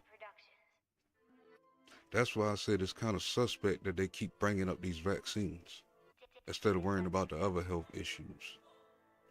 Like somebody getting paid. Get the marginal tax rate wrong. Right. It is going to be destroyed if we get this issue wrong. And I am in a unique position to be able to stop this epidemic. Mr. Kennedy, I want to just contribute as one of the 3 physicians on here, and even as I listen to my friends across the aisle, my conclusion is that we have to guard the physician-patient relationship and give those parents of these kids the information. All 3 of us are going to disagree on exactly who should and shouldn't get a particular vaccine. We all recognize the incredible successes of different vaccines as well. But we have to give the American public the best information, non-biased information, and I'd love to get you to respond to that, but I have an important question for folks back home. This will be my last question. I've never seen a person whose words, written and spoken, have been so misattributed, exaggerated, sensationalized, and taken out of context. Will you just speak to my farmers and ranchers back home and tell me about your, where do they fit in this role of MAHA and how we're going to work with them and just your compassion towards these farmers and ranchers? I mean, MAHA will not succeed without the cooperation and partnership of agricultural producers, of farmers and ranchers across this country. I was a 4-H kid. I grew up working on ranches. And I've worked for years representing farmers in various forms of litigation. Thomas Jefferson said that American democracy is rooted in tens of thousands of independent freeholds owned by farmers. We are losing farmers today, and we can't afford to lose a single farmer. And on my watch, I do not want to lose a single farmer. We have to offer farmers an off-ramp from chemically intensive agriculture, which they don't want to do, which even the chemical industry is ready to change, so that they can grow crops that they can sell in Europe. They can grow crops. Senator Hawley told me during our meeting that 4 out of his 5 of his brother-in-laws have Parkinson's. There's illness all over the farm community, and it's undoubtedly related to the intensity of chemical pesticides. Mr. Kennedy. We need to reduce that, but I'm not going to do anything coerce the farmer. President Trump was the best president in modern American history for the American farmer. The first one to see farm prices go up. He has instructed me to take care of the farmers and make sure they're full partners. Thank you. Senator Baldwin. Thank you, Mr. Chairman. Mr. Kennedy, I've been listening to the back and forth and questions, and when people have tried to pin you down, you have said... Can you speak up, Senator Baldwin? Yes, I've been listening to the back and forth, the questions, and when people tried to pin you down on a point, you said, show me the data or bring me the studies. And I want to suggest that data is out there, and those studies are out there. And if you're going to review all the studies and the data, you're going to be doing that, if confirmed, for your first year of being secretary. When we talked, we were talking a bit about vaccines at the end of our meeting, and you said really to me that there's no post-approval safety monitoring. And that led me to believe that you're not aware of the significant and ongoing safety monitoring that occurs after years of rigorous studies showing vaccines to be safe and effective. And so I want to give you the opportunity to set the record straight here. Now I'm starting to question, are the vaccines safe and effective if we have chronic diseases that y'all don't know where they're coming from?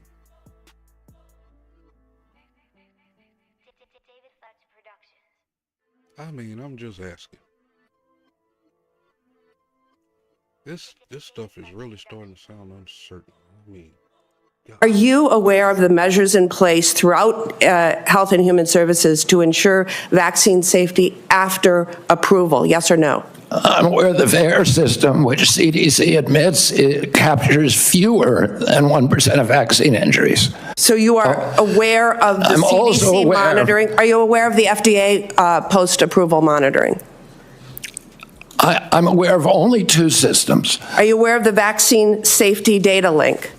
Oh, yeah, I'm very aware of that. Are you aware of the vaccine adverse event reporting system? I'm aware of the vaccine safety data link that CDC keeps under a lockbox and will not let independent scientists look at it. Are you aware of the clinical immunization safety assessment project? As I said. Are you aware of vSafe? I'm aware that they're broken, and I can explain to you how each one of those is broken if you're interested. What I want to do is make sure we have gold standard science. We get the conflicts off the panels so that people, there's Congress. What I listed right now are just some of the guardrails that are in place to ensure that life-saving vaccines are safe and effective. And this is after numerous clinical trials, rigorous studies, and review by an independent panel of experts. An independent panel of experts. When they say that, when they just call them experts, that's when you throw up the red flag. I'm not digging this shit no more. This shit suspect. She's suspect. She made it real suspect. Everything she's saying. That show vaccines are safe and effective, which is available to all the public. If you want to take a second look at the science, like you have said, well, it's here, it's available, and it's conclusive. And saying anything else is undermining vaccines. To a different And by the issue. way, repeating what Congress found in the issue. 2003 investigation. Kennedy, I want to move to what I hope it will be pretty simple stuff. In general, for a drug to be considered safe, would you say that 97, 98% of people taking that drug and having no complications is generally safe? It would completely depend on what the drug is. If it's a drug given to a healthy population, that would not be unacceptable. Again, this is as high a level as it gets. Would you say that when 99 out of 100 people experience minimal or no complications, that drug is safe? It depends what the risk is from the disease. It depends what the benefit from the drug is. If you're dying of cancer, you will take a drug with that kind of risk profile. And if we were to if you're a talk healthy about individual with zero, peer-reviewed, if you're a healthy individual with zero I'm talking risk, about mifepristone, but if we were to talk about peer-reviewed, replicable studies of a medication, would you say that you needed 10 trusted studies to get the same conclusion? it depends what the 20 trusted studies? It depends what the What's your number? It completely depends on the kind of study. You're talking about randomized studies or observational studies. Is it safe to assume that 100 studies that are replicable and peer-reviewed is enough? Well, it could be one study if it was a powerful enough study. The most widely used medication abortion drug, mifepristone, has been FDA approved for nearly 25 years. More than 100 studies have confirmed that 99% of patients who took the abortion pill had no complications. So with all of that, I can only conclude that you would commit a trusted study, minimal or no complications, that drug is safe? It depends what the risk is from the disease. It depends what the benefit from the drug is. If you're dying of cancer, you will take a drug with that kind of risk profile. And if we were to you're a talk healthy about individual with zero, peer-reviewed, if you're a healthy individual with zero I'm talking risk, about mifepristone, but if we were to talk about peer-reviewed, replicable studies of a medication, would Who? Mifepristone? Where the hell they get these names and shit? you say that you needed 10 trusted studies to get the same conclusion? it depends what the 20 trusted studies? It depends what the. This is Senator Baldwin talking. I'm not sure what state she's representing at this moment. I'm going to look it up here in a second. But y'all folks need to be aware if she's a senator. Well, she ain't talking right to you. Even though she's talking smooth and cool, and you can tell by how his responses is, these some crazy ass questions. What's your number? It completely depends on the kind of study. You're talking about randomized studies or observational studies. Is it safe to assume that 100 studies that are replicable and peer-reviewed is enough? Well, it could be one study if it was a powerful enough study. The most widely used medication abortion drug, mifepristone, has been FDA approved for nearly 25 years. More than 100 studies have confirmed that 99% of patients who took the abortion pill had no complications. So with all of that, I can only conclude that you would commit to. Okay, this is the senator of Wisconsin. Yeah, I don't trust her. To keep this science-backed and proven medication on the market and accessible for women. Is that correct? I'm going to, with mifepristone, President Trump has not chosen a policy, and I will implement his policy. So regardless of the studies, regardless of the data, regardless of the science. You've been talking about, show me the data, show me the studies. Well, if you would have that policy Senator, regardless of what the science says. Senator, the devil is in the details. If you're telling me 99% of women did okay, but 1% died, I would say that is not a beneficial risk profile. That is not what the studies show. I know, but you're not showing me. I need those details from the study before I can't buy a pig in a poke. Show me what the study says. Let's move on. Yeah, next it would be Senator Mullen. A lot of stuff and is not bringing out the proof. Thank you, Mr. Kennedy, for being here. You know, we have fortunately been able to form quite a friendship over the last year, and I appreciate it. Appreciate the in-depth conversations we've had. And I just want to point out, I don't understand why my colleagues all of a sudden say we can't question science. I mean, it absolutely blows my mind that all of a sudden it's such shame that Bobby's sitting up here and he's questioning science, because I guarantee you if he was sitting here and he was going to be the Secretary of HHS underneath the former President Biden, which I enjoy saying former president, I would bet you that you guys would have his back 100% and enjoy the fact that he's questioning science. And would probably support his positions 100%, but because he's now on the Republican side, you guys have went way off the rail, and how dare he question science? There you go, Miss Lynn. There's the biasness right there that he's calling out. Because that's exactly what they're doing. They try to keep people confused. Once you catch on to that, you know how to point certain things out of when they're being biased. So and I noticed that on a few of these meetings and stuff when they really being biased just because of the person. It ain't because of their position, because if they was on their side, they'd be backing them. You seen them back everybody else, goddamn, on bullshit. Pulling fire alarms, all kind of bullshit these people were doing, they back them. Even though we see that they wrong on video. You know, so that's all it is he's representing Trump at the moment, so they trying to give him a hard time, man. I don't think Trump would have elected this dude for that position if he wasn't and this dude could have been your president. If he definitely would have beat Kamala, or whatever her damn name is. Who cares anymore? But he definitely would have beat her. He could have been the president right now. My God, if we didn't question if he didn't drop out and join Trump's administration. Science, where would we be today? We've always questioned science. Science is always evolving and always changing. Have a glass of wine a day, it's healthy for you. Don't have a glass of wine a day. Have a piece of chocolate a day, it's healthy for you. Dark chocolate is healthy for you. Take an aspirin a day, as Senator Rand Paul pulled out. I mean, where would we be today if we didn't ever question science? But I will say Pluto was a planet 20 years ago. Science always changed. Issue that I have as a father of 6, that when my kids come out from getting their vaccines, they look like a freaking pincushion. I mean, 72 vaccinations? I think there's a reason we should be questioning this. When you start looking at the rise of autism, why wouldn't we be looking at everything?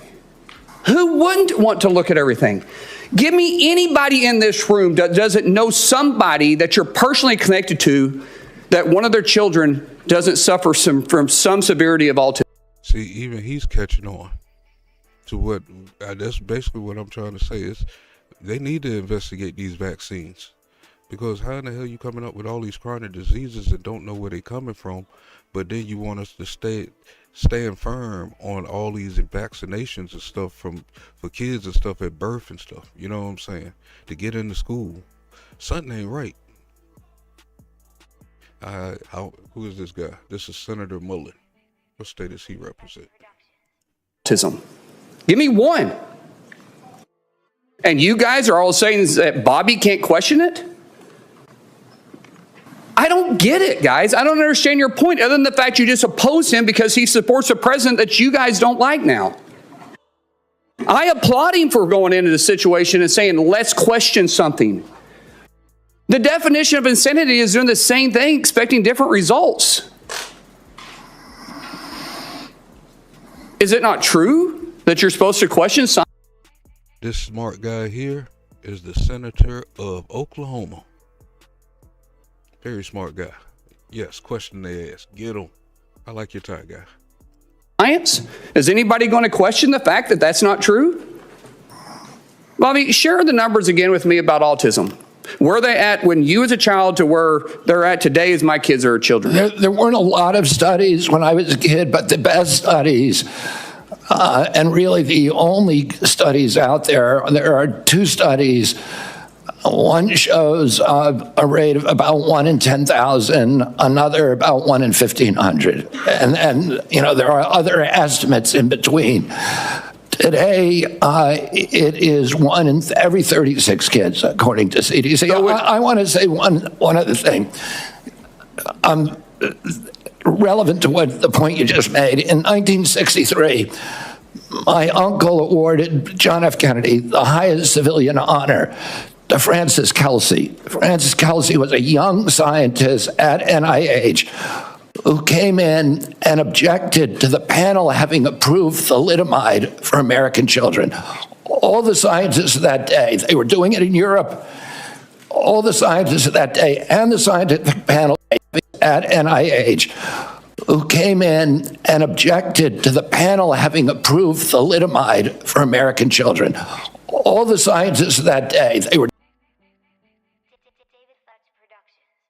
What was the name of that? doing it in your thalidomide, who came in and objected to the panel having approved thalidomide for American children. Flumiteride. Flumiteride. Remember that word, flumiteride. I don't know why we're going to remember this word, but something's telling me it should stick here for a minute.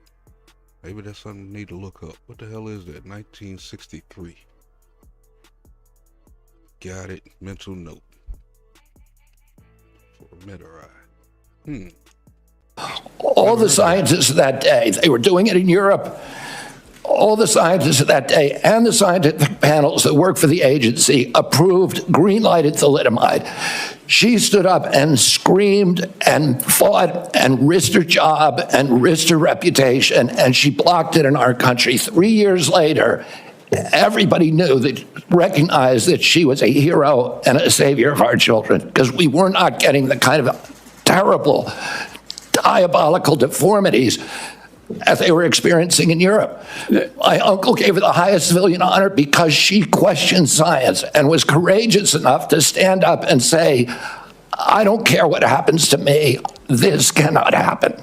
And irony is that she was a Democrat at that time and she questioned science. But now all of a sudden, because you're working for Republicans, you're not allowed to question science. Let's go back to this and say let's just use a number of 1 in 10,000 at your age. Now, we're a little bit different in age. I'm not going to say how old you are, but you look great for your age. I will say that 1 in 36, that's not a pandemic, then what is? 1 in 36, and it used to be 1 in 10,000 have autism now? Can any of you guys with a straight face say that we shouldn't look at every aspect to what we're putting in our kids, be it from the food to the vaccines? 1 in 36. That scares the living daylights out of me. With 6 kids, I could have 36 grandkids. I'm just doing the math. I'm the youngest of 7. My family seems to be pretty active in that area. So I'm not necessarily trying to be funny, but I'm being very serious, guys. We should support the fact that Bobby's questioning it. He's not saying he's against it. He's saying he's going to question it and let the studies follow where they will. And God bless you for doing that. Thank you. Thank you, Senator. Senator Kane. Thank you, Mr. Chair, and congratulations on your nomination, Mr. Kennedy. I enjoyed our conversation.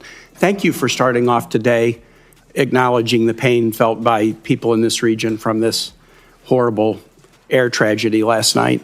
Senator Marshall and Senator Moran, a lot of folks from Kansas, a lot of folks from Virginia, D.C., Maryland, but also when that passenger list comes out and when the 3 soldiers' names are revealed, every office here is going to have some connection to them because you have your staffs who live here, and we kind of dread seeing that list of names. I drove to the airport at 6:30 this morning and went across the bridge over the Potomac and saw the the recovery operation kind of underway in daylight hours.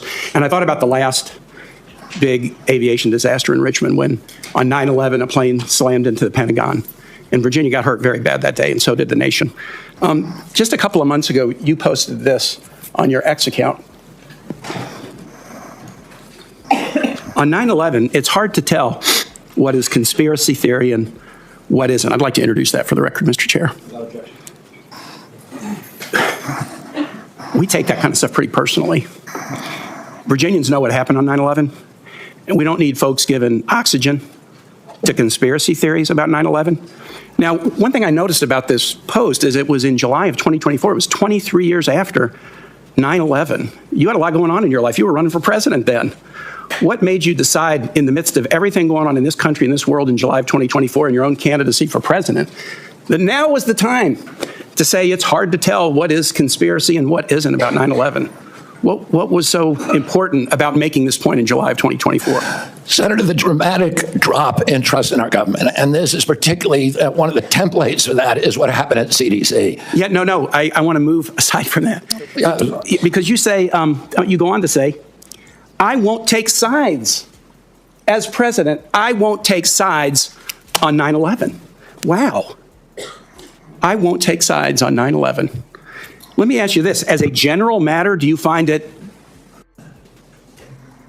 hard to tell what is a conspiracy theory and what isn't? Is that kind of a general deficit that you find in your own analytical abilities? My father told me when I was 13 years old, he said, people in authority lie, and that the job of a citizen in every democracy is to maintain a fierce skepticism. Okay, I get it. Government authority. And you're an authority, but you wouldn't take sides on 9/11, and you're admitting, I have a hard time telling what is a conspiracy theory and what isn't. Senator, I haven't investigated it. If the things that I investigate, I take sides on, people are allowed to hold that opinion.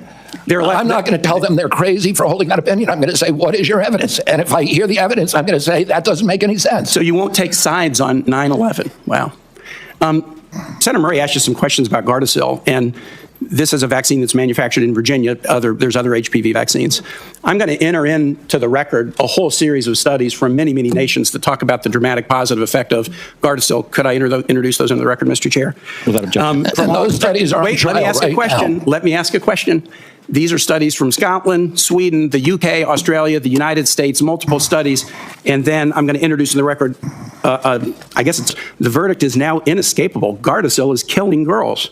And I'd like to introduce that into the record as well. Without objection. You have a pretty significant financial interest in litigation against Gardasil. You have received contingency fees and payments for referring people to lawyers suing the manufacturer.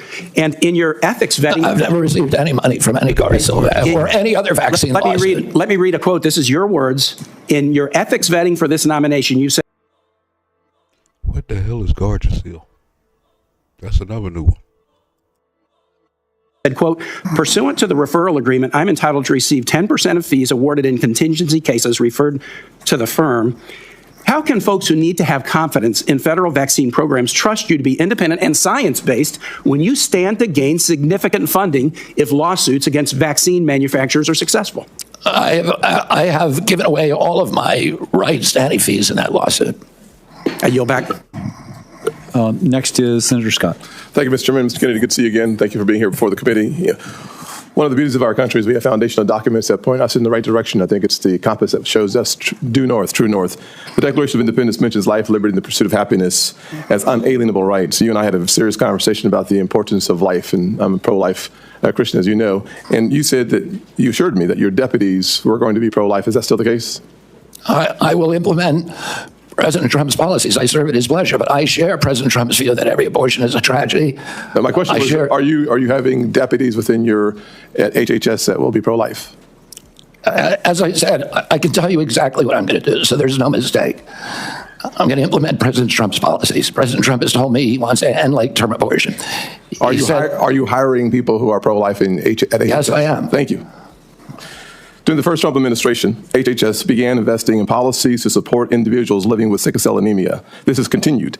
A career staff person has dedicated time to coordinate sickle cell disease-related activities across HHS and other government agencies. Will you commit to continuing to have an individual serve in this coordinating role for sickle cell? Yes, and I think I've worked on sickle cell for many, many years. I told you I have many friends who have sickle cell. Several of them, I've seen the suffering that they endure. 1 out of every 365 blacks in our country has sickle cell. There are now promising gene therapies. They're very, very expensive. But it's something that NIH should be enthusiastically supporting, that kind of research. Well, you answered my second question, so that's great, which was today you noticed the FDA gene therapies are really breakthrough evolutions in science that are really one-time cures. So you support the continuation of the research that makes that more available? Absolutely, Senator. Thank you. That's great news. This past fall, due to one facility making the majority of our IV drugs in the U.S., it was devastated by Hurricane Helene. Hospitals and healthcare facilities across the country faced IV shortages. Nephron Pharmaceuticals in Columbia, South Carolina tried to shore up IV support in South Carolina hospitals by creating the Palmetto line in this facility to help make IVs for hospitals across the state. We must do more proactively to address the shortages and the shortage risks, as well as to provide and promote the production of medical products here in the U.S. If confirmed, how will you prioritize efforts to prevent and reduce drug shortages, including for essential medicines? Including? Essential medicines. President Trump has told me it's his priority to bring essential medicine manufacturing back to this country. It's a national security threat, and so much of it has been exported abroad, and particularly to China. And it's a priority for him, so it's a priority for me as well. Very good. Will you commit to fostering productive public-private partnerships that can provide the government with key information on pharmaceutical supply chains, help direct shortages, and improve the long-term security and resiliency of the U.S. drug supply? Absolutely, Senator. Thank you very much. And one of the things that we study, I had two opportunities to question you. Once yesterday at the Finance Committee, I opted, as opposed to seeing you twice, just see you one time and spend my time doing some other things with that time. But I think it's important for us to recognize that we are in a critical place as a nation. We're so dependent on other countries for the essentials, from healthcare and beyond. And we ought to work on a strategy of resilience across this nation in all of the essential areas that we need to become less dependent on the rest of the world and more dependent on ourselves. And I hope that as your term at the HHS, you will spend a lot of time thinking through and all the layers and complexity that is under HHS, how we become more and more resilient as a nation. That's absolutely critical for our national security and for our economy. And President Trump is doing that through HHS, but also, more importantly, through the Commerce Department, and meeting directly with pharmaceutical industry leaders to figure out what kind of incentives that they need to bring manufacturing home. Perfect. Thank you, Mr. Chairman. You have my 8 seconds. And then we'll go to Senator Murphy. Thank you very much, Mr. Chairman. Mr. Kennedy, thank you for joining us here today. Listen, credibility matters so much when you lead the most important health agency in the world. The Secretary of HHS has got to be trusted that he's telling the truth, that he cares about science, has no political agenda. Mr. Kennedy, I want to go back to some of your testimony yesterday before the Finance Committee when you either feigned ignorance about some very clear statements that you have made in the past, or you outright denied saying things about the vaccine program that you have undoubtedly said. And so with a day's hindsight, I want to give you another chance to be honest about the things that you have said. Senator Warnock asked you yesterday if you had compared America's vaccine program to the Catholic Church's pedophilia scandal. You said you never said that. Now, I'm not asking you to explain what you said. I didn't say I never said that. You didn't say that. Senator I did Warnock, not say that I hadn't said that, Senator. I said the other question you asked me about Nazi death camps. That's fine. You're doubling down on that. You said Senator Warnock also asked you if you compared America's vaccine campaign to the Nazi death camps and the Holocaust. Again, you said yesterday you didn't say that. I did not say that. You did not say that. Senator Bennett asked you yesterday if you had made an allegation that AIDS is a different disease in Africa than it is in America. On that one, you said you didn't recall. Having had a day to think about it, do you recall saying that AIDS is a different disease in Africa than it is in the United States? I looked up that passage in my book and found that indeed the diagnostics for AIDS are very different in Africa than in the United States, that the list of symptoms is almost completely different. So let me just, I'll submit this for the record, but having denied the first two statements, let me just read what you said. You said in 2013, is it hyperbole to say that the people who run our vaccine program should be in jail? They should be in jail. To me, this is like Nazi death camps. Look at what it does to the families who participate in the vaccine program. I can't tell why somebody would do something like that. I can't tell you why ordinary Germans participated in the Holocaust. I can't tell you what was going on in their minds. With respect to the pedophilia scandal, you said the pedophilia scandal in the Catholic Church is a perfect metaphor for what's happening in the United States. The vaccine program, it's the same reason we had a pedophilia scandal in the Catholic Church. It's because people were able to convince themselves that the institution of the church was more important than these little boys and girls who were being raped. I don't disagree with Senator Mullen. I don't want an HHS secretary that's not going to question science. I think it's important to question science. But you're not questioning science. You've made up your mind.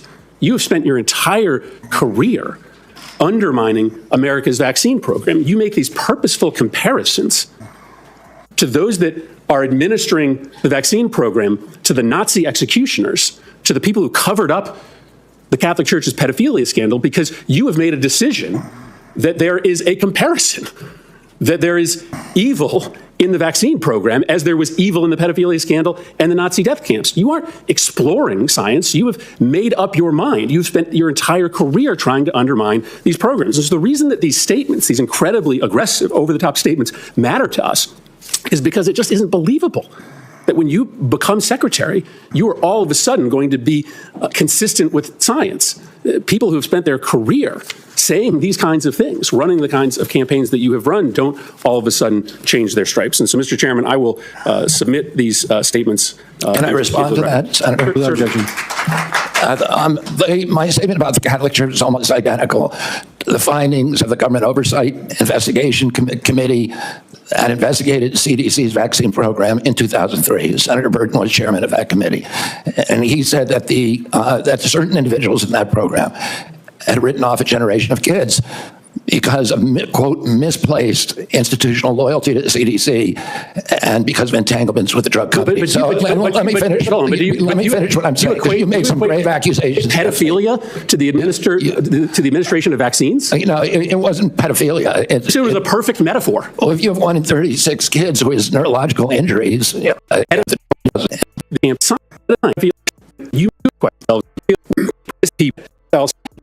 saying that it can't said.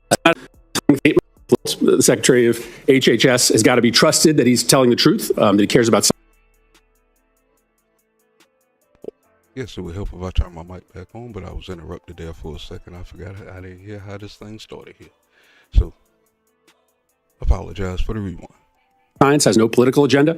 Mr. Kennedy, I want to go back to some of your testimony yesterday before the Finance Committee when you either feigned ignorance about some very clear statements that you have made in the past, or you outright denied saying things about the vaccine program that you have undoubtedly said.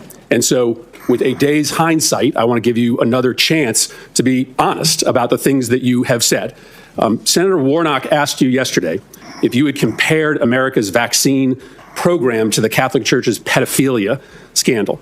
You said you never said that. Now, I'm not asking you to explain what you said. I didn't say it. Never said that. You didn't say that. Senator Warnock, I did not say that I hadn't said that, Senator. I said the other question he asked me about Nazi death camps. That's fine. You're doubling down on that. You said Senator Warnock also asked you if you compared America's vaccine campaign to the Nazi death camps and the Holocaust.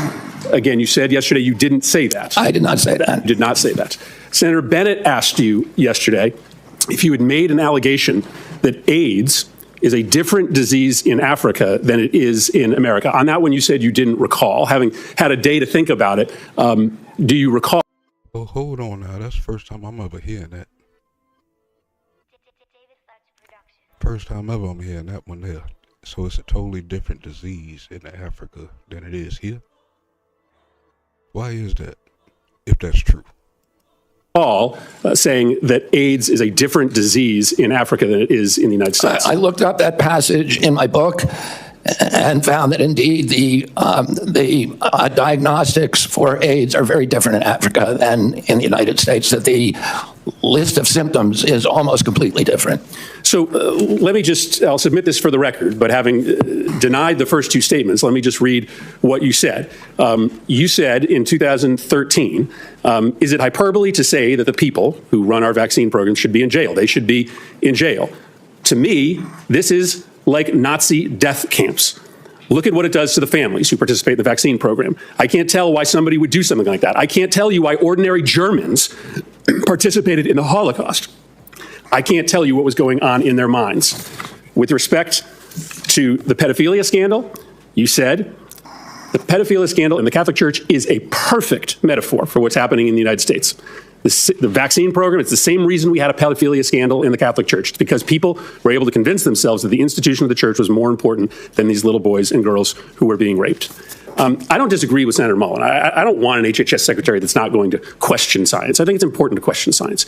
But you're not questioning science. You've made up your mind.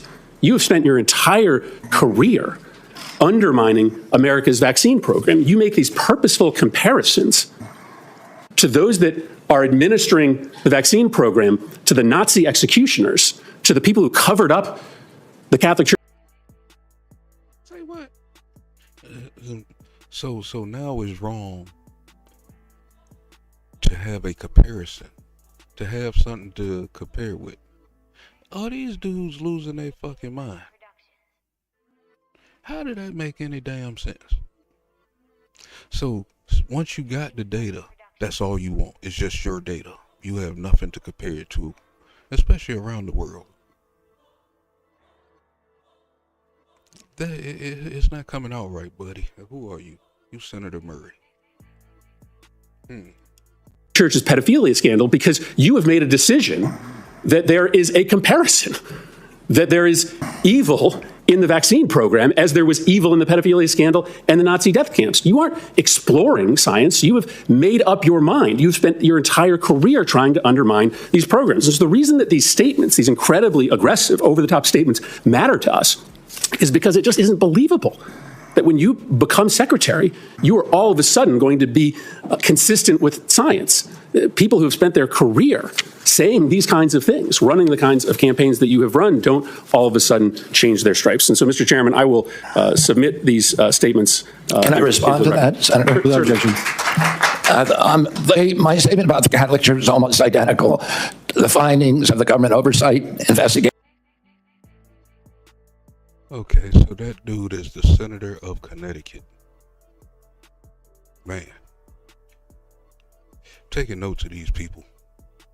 Because a lot of these people are not for us. For him to ask that question, to even have a comparison to something across the world. I mean, what kind of studies do you have us following then? Just what you do? So if you want it to look right, you can make it look right with nothing to compare to it. That's weird. Ms. Daly, man, you have any more bear attacks out there? Committee that investigated CDC's vaccine program in 2003. Senator Burton was chairman of that committee. And he said that that certain individuals in that program had written off a generation of kids because of, quote, misplaced institutional loyalty to the CDC and because of entanglements with the drug company. Let me finish what I'm saying. You made some grave accusations. Pedophilia to the administration of vaccines? You know, it wasn't pedophilia. It was a perfect metaphor. Well, if you have 1 in 36 kids who has neurological injuries, and if that is, linked, that's something that we should study. Is it a perfect metaphor? It's not a perfect metaphor, but there's no metaphor that's perfect. But I am pro-vaccine. I am going to support the vaccine program. I want kids to be healthy. And I'm coming in here to get rid of the conflicts of interest within the agency, to make sure that we have gold standard evidence-based science. And if you show me where I'm wrong on this, show me a single statement I've made about science that is erroneous. Thank you. Senator Hawley. All I know is they better nominate this dude because you don't know Trump's backup plan. Just in case this one fails. This dude, the next person could come through even worse. Not for us, but for them. Thank you very much, Mr. Chairman. Mr. Kennedy, welcome. I enjoyed our conversation last month in our office. And thank you for remembering, as you did again today, my uncles who we talked about, Morris and Lauren and Jean, who all have recently passed away from Parkinson's, grew up in a farm family. That was kind of you to remember them. So thank you for that. Let me start by asking you a question about children and the safety of children. President Biden's administration, his HHS, issued a rule, so it's binding, requiring that every doctor in America, including pediatricians who receive any kind of federal funding, so that's anybody who takes ACA funding, anybody who takes CHIP funding, this is almost every health provider in America, requiring them to conduct gender transition and gender so-called affirming procedures. So that means hormones, that means puberty blockers, that means surgeries in some cases. They imposed that rule on doctors across the country. This has been litigated, and it has been actually stopped by a couple of courts who found that it was way outside of HHS's jurisdiction. My question to you is, will you rescind this rule that imposes this radical policy, and talk about being anti-science, this radical policy on just about every pediatrician in the United States of America? Yes, I will. And by the way, that rule is anti-science. The most thorough meta-review on gender-affirming care has come out in the Cass report, which reports really catastrophic impacts on children. And that is science. It's a meta-review of all the existing scientific studies. But, even more just from a common sense, if you're a patient, do you really want somebody performing surgery on you who is morally opposed to that surgery? It doesn't make any sense. We need to embrace diversity in this country. Are people who believe that's important? I respect them. We should hear them out. We should debate. We should have a congenial conversation. There are also people who believe that it is an atrocity, and they need to be listened to too. And we need to embrace diversity and make room for diversity in this country, and not force people to do things that are against their conscience. And let me just point out that on this rule, what's particularly pernicious about it is we're talking about gender transition surgeries, gender transition care on minor children. This rule purported to preempt all state law. So in states like mine and many others, where the voters have said, we don't want gender transition procedures performed on minors, the Biden administration attempted to use federal money and force pediatricians to do it anyway. So I'm glad to hear you say you'll rescind that rule. I think it's terrific for the safety of children. And Senator, I would add that we don't let children drink. We don't let them drive an automobile because they have bad judgment. They are flooded with hormones. Their brains are still in formation. Their sexuality is still in formation. To allow them to make judgments about that are going to have life-changing, forever implications for the rest of their life at that age is unconscionable, particularly in light of the Cass report. I'm glad to hear you say that. Let me ask you a question about NIH research, if I may. I know this is something that you care a lot about. Under the first Trump presidency— I do want to add that people who have gender differences should be respected. They should be loved. But loving them does not sometimes love means saying no to people. Let me, on NIH, under the first Trump presidency, HHS stopped new NIH research that involved human fetal tissue from elective abortions. Now, you were asked about this sort of tangentially yesterday by Senator Cantwell, and I want to get your quote right. You said to her correctly, you said stem cell research today can be done on umbilical cords and you don't need any fetal tissue, which is correct. My question to you is, will you reinstate President Trump's policy that ensures that no federal research and no federal tax dollars is conducted on fetal tissue taken from elective abortions? Yes. Fantastic. Let me ask you just about Title X. You were asked about this yesterday, too, and I think I understand your answer. I just want to be sure I've got it crystal clear. Title X, which prohibits the funding of the use of federal taxpayer funding for abortions or to flow to entities like Planned Parenthood that perform abortions or refer people to abortions. You were asked yesterday if you would support President Trump's rule that says no Title X funding for those who perform abortions or refer people to abortions. I think your answer was yes, you would reinstate that rule. I just want to be sure I'm right about that. Yes. Fantastic. Last point that I have for you. On mifepristone, the chemical abortion drug, you said yesterday that you would study its safety. I think that's good. I want to make an additional point here just about how the Biden administration changed the rules on mifepristone that I hope that you'll take into consideration, because you pointed out— I'm almost done, Mr. Chairman. You pointed out that we need to honor the wishes of voters and states and their right to set life policy. I just point out that the Biden administration's rule on mifepristone, which they did after the Dobbs decision, means that in any state, including ones like mine, where voters or state legislators say we don't want abortion performed after a certain point, if the Biden administration rule on chemical abortion stands and you can mail in these abortion drugs without a doctor visit or referral, that means no state ban, no state decision, no voter decision is going to matter. We're going to have a one-size-fits-all policy set here in Washington. I hope you'll take that into consideration. I will implement President Trump's policies. Senator Hassan. Well, thank you, Mr. Chairman and Ranking Member Sanders. Good morning, Mr. Kennedy. Look, I want to just take a moment because, like a few of us on this dais, I sit on finance as well as help. And one of the things that was most disturbing to me about yesterday's hearing was the suggestion from some of my friends on the other side of the dais that our intense questioning and concerns about Mr. Kennedy were driven by partisanship. I have voted for 5 of President Trump's nominees to date in the last couple of weeks. One of them, the new Secretary of Transportation, was on the scene last night at DCA. Like all of us, I take really seriously our obligation for advice and consent. And I am concerned, as Senator Mullen expressed his concern, about the need for science to help us move forward on critical issues. Now, some of you are new to this committee and new to the Senate, so you may not know that I am the proud mother of a 36-year-old young man with severe cerebral palsy. And a day does not go by when I don't think about what did I do when I was pregnant with him that might have caused the hydrocephalus that has so impacted his life. So please do not suggest that anybody in this body of either political party doesn't want to know what the cause of autism is. Do you know how many friends I have with children who have autism? The problem with this witness's response on the autism cause and the relationship to vaccines is because he's relitigating and churning settled science so we can't go forward and find out what the cause of autism is and treat these kids and help these families. Mr. Kennedy, that first autism study rocked my world. And like every mother, I worried about whether, in fact, the vaccine had done something to my son. And you know what?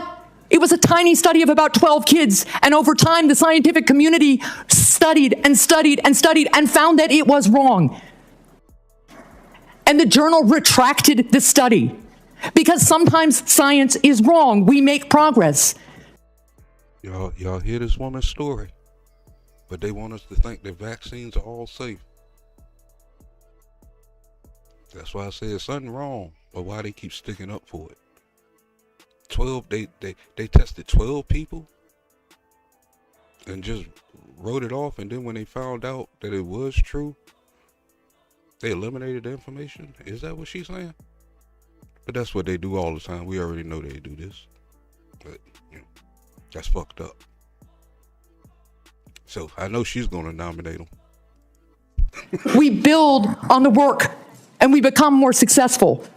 And when you continue to sow doubt about settled science, it makes it impossible for us to move forward. So that's what the problem is here. It's the relitigating and rehashing and continuing to sow doubt so we can't move forward, and it freezes us in place. Now let me move on to my other concerns from yesterday's hearing. During yesterday's hearing, you really showed a lack of knowledge about Medicare and Medicaid. So what is Medicare Part A?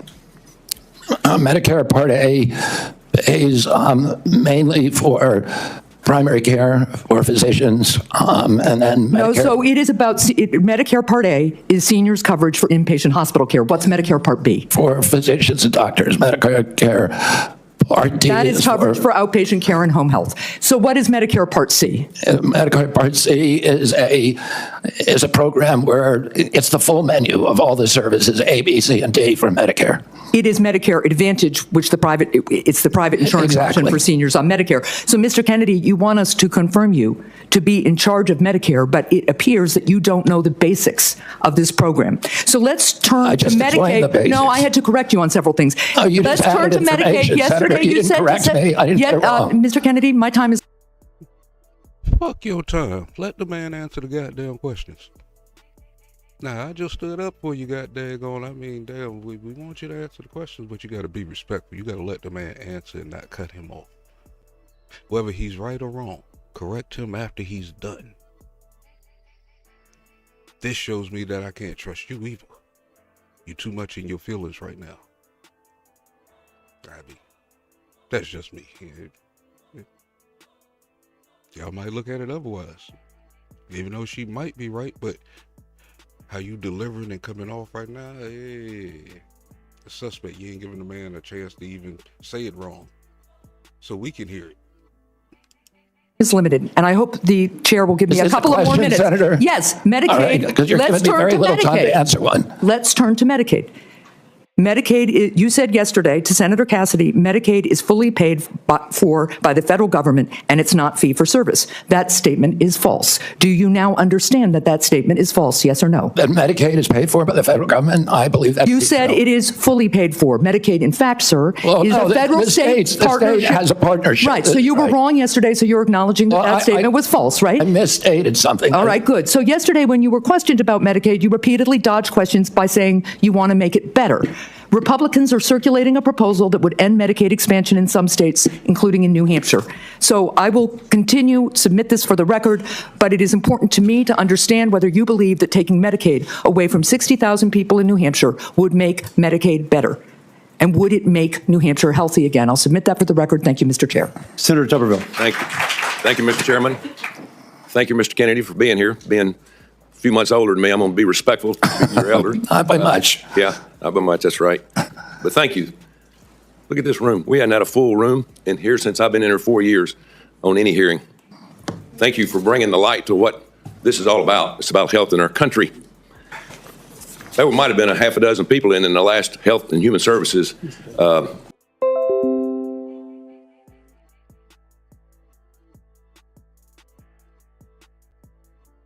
Nobody was interested. Lawyer who worked from home in California didn't do a damn thing in terms of what we needed when COVID was full steam. So thank you. Thank you for getting our young people involved. My two boys, 28 and 30, a year or so ago, they were going to vote for you for President of the United States. You know why? Because you're trying to save their group of people from the chemical.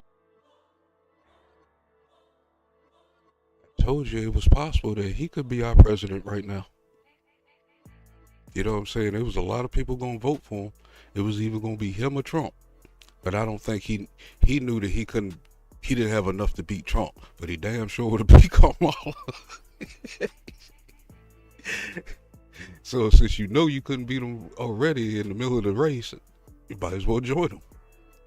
Y'all both going in the same direction. So that's how that ended up happening. And the things that we have in our food, they're fired up about it. And you brought light to that. And thank God you've done that. You brought importance to what we're doing.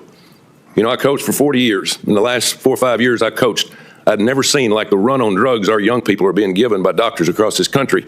We have a attention deficit problem in this country.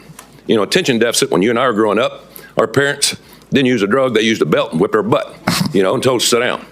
Nowadays, we give them Adderall and Ritalin. It's like candy across college campuses and high school campuses. Mr. Kennedy, what are we going to do about that? Today, 15%. And that's a shame that they give those kids that crap. You know what I'm saying? They tried to get me to take it a long time ago and stuff. I wouldn't take it. Mom couldn't force me to take it. For which I'm glad, because later on I found out that it was a made-up damn diagnosis that they were doing. Try to use ADHD and give the kids Ritalin and all this shit for what you're supposed to be naturally, which is active. If you have a problem teaching that person, maybe you're the wrong teacher. You know what I'm saying? But they try to give you medicine and shit for that too. Of American kids are on Adderall. And there's clearly a major problem with overprescription, not just with our children, but with our entire population. We have 4.2% of the world's population, and we take 50% of the pharmaceutical drugs. And there's a recent study by Peter Ghosh, who is one of the founders of the Cochrane Collaboration, that showed that prescription drugs are now the third largest cause of death in our country after cardiac arrest and cancer. We're not getting healthier. Americans are getting less and less healthy. 70% of pharmaceutical profits globally come from our country, which has 4.2% of the world's population. We're the only country that allows full-scale pharmaceutical ads on TV. And we're all being told you can make yourself, you can eat anything you want, you can smoke anything you want, you can do anything you want, and there'll be a drug to fix you in the end. And it is not a good formula. And our kids are getting sicker and sicker. They're not getting better. Nobody here, all the people here who are defending this current system and defending these pharmaceutical industry profits, many of whom are taking huge amounts of money from the pharmaceutical industry, millions of dollars for many of these senators. And isn't that exactly what I was just saying, man? They get money off of this shit. There's no way in the world they sticking up for us so much of this and just vaccine. Why are you against the vaccine? Like, how much money are you getting kicked out every year? How are you people living so good when your job don't pay that much? I mean, no matter if he knew what goddamn which call it is, it seems like he's very knowledgeable in a whole lot of other areas as far as health. I would take the chance. What she's talking about look like small definitions if she say that that's the basics. You know what I'm saying? Once you know the basics, it seemed like he know more of the advanced stuff than the basics. I roll with that. And none of that, this is like he skipped kindergarten, damn it. Not making our country healthier. It's making us sicker. We need to get rid of these conflicts. We need good science, and we need good leadership that is able to stand up to these big industries and not bend over for them. Thank you. And you brought to light the vaccines over the last couple of years. I've had my first granddaughter here in a couple of weeks, and my son and his wife have done their research about vaccines, and she's not going to be a pincushion. We're not going to allow that to happen. But you brought that up, but as you and I talked about vaccines, Coach, let's empower scientists to do their job. Let's go by what they do. Let's don't just do something for the pharmaceutical companies. So I appreciate you doing that. One other thing is you and I talked about red dye number 3, and just happened, you and I talked about that, and a few days later in this room we had the FDA director. And I asked him, why do we use red dye 3 in our cosmetics? Or we don't use in cosmetics, we use in our food, but we don't use in cosmetics because it causes cancer. What in the heck's going on?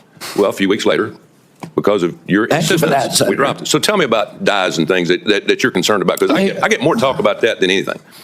We have 10,000 ingredients in our food in this country because FDA employs a standard called the GRAS standard and looks at any new chemical as innocent until proven guilty.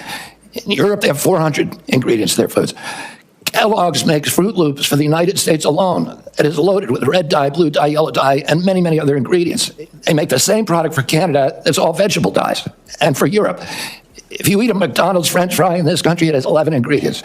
You eat the same product in Europe, it has 3. We are allowing... Oh, shit, boy, he dropping the science right now, boy. He's dropping the science, boy. I think I might need to rewind this part, boy. You play this shit twice. Man, he is breaking it down. We use in our food, but we don't use in cosmetics because it causes cancer. What in the heck's going on? Well, a few weeks later, because of your insistence, we dropped it. So tell me about dyes and things that you're concerned about, because I get more talk about that than anything.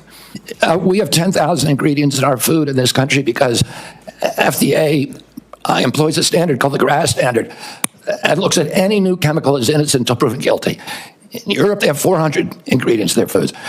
Kellogg's makes Fruit Loops for the United States alone. It is loaded with red dye, blue dye, yellow dye, and many, many other ingredients. They make the same product for Canada that's all vegetable dyes. And for Europe, if you eat a McDonald's French fry in this country, it has 11 ingredients. You eat the same product in Europe, it has 3. We are allowing these companies, because their influence over this body, over our regulatory agencies, to mass poison American children. And that's wrong. It needs to end. And I believe I'm the one person who's able to end it. Thank you. Senator Kim. Thank you, Chairman. Mr. Kennedy, good to see you. I wanted to just start by asking you if you support medically assisted treatment to help people get off of opioid addiction. Yes, I do. Do you think it's safe, and would you consider it to be the gold standard of the approach? The Cochrane Collaboration, which is the most prestigious scientific research organization, has said that the gold standard is, has found in studies, a gold standard is 12-step programs. You need an entire menu of treatments, because many addicts will not respond immediately, at least to 12-step programs. And for many of them, Suboxone and even methadone save lives that get addicts off the street, and they should be available as a treatment option. I wouldn't describe them as gold standard, but I would describe them as medically necessary. Well, this is something, look, I know we all take this very seriously in terms of the plight of opioid addiction in our country. And that's something that I hope we can recognize. We need to lift up more and more. I mean, NIH.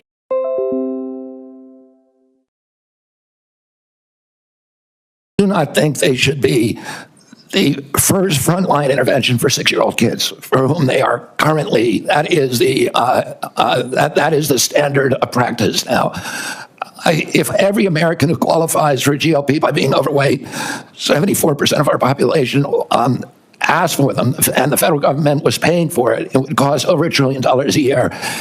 It would double the insurance costs for employers in this country, and it would be a tsunami. And they have a lot of side effects. You said you support it, but that you don't see it being the tool of choice for especially young kids. Exactly. If for people who have morbid obesity, for people who have diabetes, absolutely. And they shouldn't be prescribed alone without also prescriptions for exercise, because otherwise they eat away at muscle and they're counterproductive. They go after muscle first. Yeah. They have all kinds of bad side effects about half the people on GLPs get off of them after 2 years, and then there's problems when you get off them. So it is a miracle. Okay, go ahead. Yeah, I wanted to move on to just clarify some statements you made in the past. In the past, you said, quote, Wi-Fi radiation does all kinds of bad things, including causing cancer. Do you still stand by that statement? Yes, sir. I won a case in front of the Court of Appeals against the FCC on that very issue. And 5G, do you feel the same way about 5G? Well, I'm just saying electromagnetic radiation does. And RF, you think, causes. Another issue that comes before your work, if you were to be confirmed. And let me just. You know what? I said that about 5G 5 years ago, and everybody laughed at me. They still laugh at me to this day when I bring up 5G. And I'm standing on what I say, God dang it. I think I might get the last laugh. Just clarify that. It changes DNA, and there are scientific studies that have linked it to cancer, many of them. But it does other things that are, including neurological injury, that are kind of the other frontline injuries that we're most concerned about and that are best documented. One other issue that comes before your work, if you're confirmed, I wanted to ask if you would support and continue and expand CDC's role in collecting and disseminating data on firearm mortality in the United States, something that... I believe that we need to study the causes of mass shootings.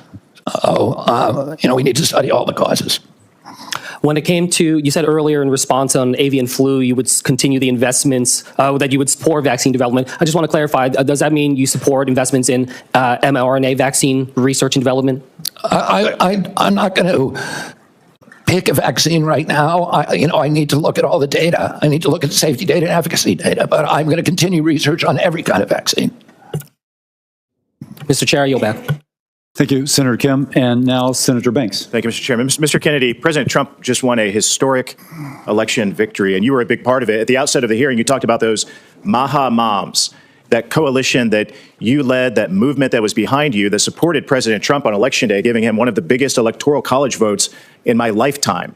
You were a part of that. The voters voted for President Trump. And President Trump, by the way, is a man of his word. He always follows through on what he says he's going to do. And one of the things that he said he was going to do was put you front and center in this administration to make America healthy again. And that's why, at the end of the day, a lot of those moms have been here yesterday and today from Indiana to support you in this movement. And that's why you have my full support. And anything other than voting for you to confirm you would be thumbing my nose at that movement, the millions of people in this country who want us to focus on making America healthy again.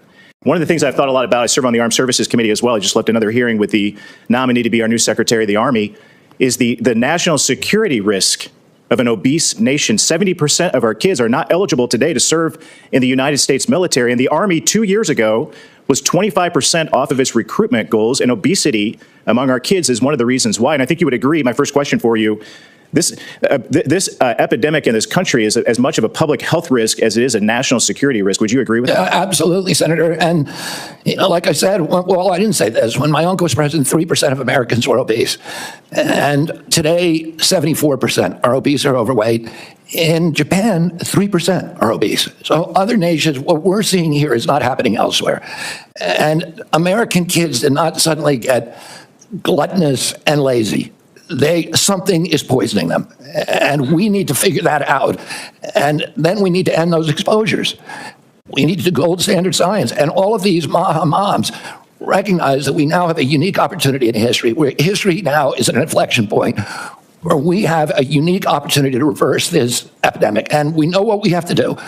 We have to study the additives. We have to end the conflicts of interest on the nutrition panels and on the drug panels that are loaded with people who have corrupt entanglements with the industries they're supposed to regulate, that have turned these agencies into sock puppets for the industries they're supposed to regulate. We need somebody who can come in, who can break that inertia. We are attracting the most talented group of people who work in NIH and CDC and FDA in modern history. And people who are not coming there for jobs, they're innovators, they're disruptors, they're entrepreneurs, and they're coming in not because they want position, but because they actually want to change things. Yeah, that's one thing I will say, boy. I think we underestimated this generation here, boy. They are turned up. And I think they have caught on to what's going on. If they didn't, boy, it wouldn't have been a blown out in the election. and give us gold standard science and make America healthy. And I know you agree that fitness is a part of that, a major part of that. Absolutely. My uncle started the Presidential Council on Physical Fitness. I won a contest when I was in school. I got an award for it, and it was a piece of pride for me. And for many people in my generation, I'm sure Coach, won his presidential. I want to move on. I want to move on to another national security threat. The biggest existential threat to America is the Chinese Communist Party. And right now we're importing 1/3 of our medicines from China. And even more of our generic drugs come from China. It's a public health risk and a national security risk. What can you do as HHS Secretary to reduce our reliance on China and help our domestic manufacturers? This is a huge priority for President Trump. He sees this as perhaps our greatest national security vulnerability. And over the past few years, so much of our essential medicines, the production of them and the supply chains have been exported to China. And it's a crisis now in our country. If there is a pandemic, if there is a war, if there's any conflicts, China will now be able to ransom American health. And that is not a good situation. We need to bring that production home, and President Trump is committed to doing just that. Well, sir, I think you're going to have a tough job. You have my full support, but you've got lawmakers against you. You're going to have bureaucrats against you. You're going to be working with the limits of the administrative state at the department. But I'll have your back, and I want to work with you to get it done. Thank you, Senator. With this movement. Thank you. I yield back. Senator Blunt, Rochester. Thank you, Chairman Cassidy and Ranking Member Sanders. Mr. Kennedy, during our meeting, you shared your vision for the department, and we discussed priorities important to my home state of Delaware. But I must say, as a former cabinet secretary and a health official in my state, and listening to your answers today in this hearing, I am deeply concerned and shocked by your apparent lack of understanding of, frankly, some of the basic responsibilities of the department. It's one of the largest, most complex, and it is vitally important. And yesterday, during your finance hearing, and today, you confused details about Medicare and Medicaid. You didn't know what authorities you have under the Emergency Medical Treatment and Labor Act, known as EMTALA, and you made false claims about the safety of mifepristone. However, what concerns me the most as a mom and a first-time grandmother is your decades-long track record of promoting vaccine misinformation and profiting from it, despite the harms that it may cause to American children. And with that, I'll turn to my questions. In yesterday's hearing, you did not seem to know anything about EMTALA, even though I raised it with you during our meeting last week. So I'll give you another opportunity. Yes or no, do you believe that a person presenting to an emergency room with a severe illness should have any type of emergency care needed to save their life? Any American who the law says. Yes. I'm answering the question. Yes or no was the direction. Under the law, every American who presents to an emergency room must be treated, and I can enforce that law, and I believe that's the right thing to do. Do you agree that a person who is experiencing severe pregnancy complications should be able to receive emergency care to save their life if that care is an abortion? My understanding of President Trump's policy is that I'm not asking you President Trump's policy. I'm asking you, what do you believe? If it's necessary to save the life of the mother. Okay, so you do believe, yes, they should. Do you commit to ensuring that pregnant women will have access to all necessary emergency care, including an abortion, if it is required to save their life or preserve if it's required to save their life? And would you agree that the ability to provide quality emergency care for pregnant women is essential to preventing maternal mortality? Providing care for pregnant women, we should be providing care for pregnant women. President Trump wants to do that.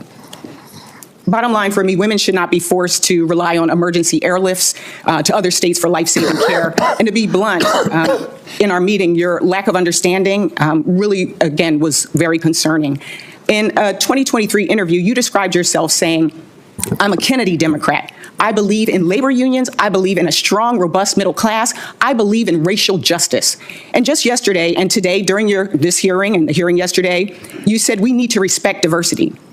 Mr. Kennedy, the Trump administration recently issued an executive order that directs the federal government to eliminate grants, contracts, policies, programs, and activities that include diversity, equity, inclusion, and accessibility. This executive order has already caused widespread confusion, fear, and uncertainty for healthcare providers, researchers, public health professionals, and service providers across the country.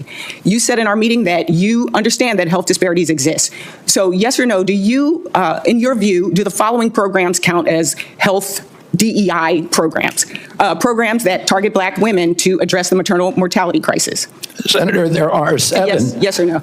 I'm not going to answer that yes or no. If you want an answer, I'm happy to give it to you, but it's not a yes or no. I just want a yes or no. It's not susceptible to yes or no answer. Well, if you want to hear an answer, Senator. Let me shift this because I only have 36. If you want to hear an answer, Senator, I'm very happy to give you one. I've got now 33 seconds. And there are people out here who want to understand that if they are at a pride parade and they're a healthcare provider, can they give out a brochure? If you want people to understand, let me answer the question. If they are trying to have a program in a Black church that is on Martin Luther King Day, will they be able to have that program? Will it be funded? Will they get in trouble? Will they be fired? That's the cause and concern. We all know that it is important that we have a healthy country. But let me answer the question, Senator. I think I got my answer. Okay. Thank you, and I yield back. The hell is wrong with that woman? I'm not even gonna get into it. Damn. It's like she haven't learned the playbook by now. You come off like that, we ain't trying to hear that shit no more. Those days are done. We got rid of that. What day is it? We got rid of that 10 days ago. Yeah, buddy. No more weak ass fucking crybaby over sensitive ass talking. Hey, want everybody to feel it. Talk straight and we'll understand you. Until then, goddamn it, all you doing is fucking crying and whining. Goddamn it. Shut the fuck up. Next person. I will allow the witness to answer. There are 7 departments at NIH that protect minority health. Departments at NIH. There are. I will allow the witness to answer. There are 7 departments at NIH that protect minority health and that seek to eliminate the shocking, unacceptable disparities in minority health. I believe in helping all people who are vulnerable. The DEI programs that President Trump eliminated have spent $63 million with no discernible positive impact on human health in this country.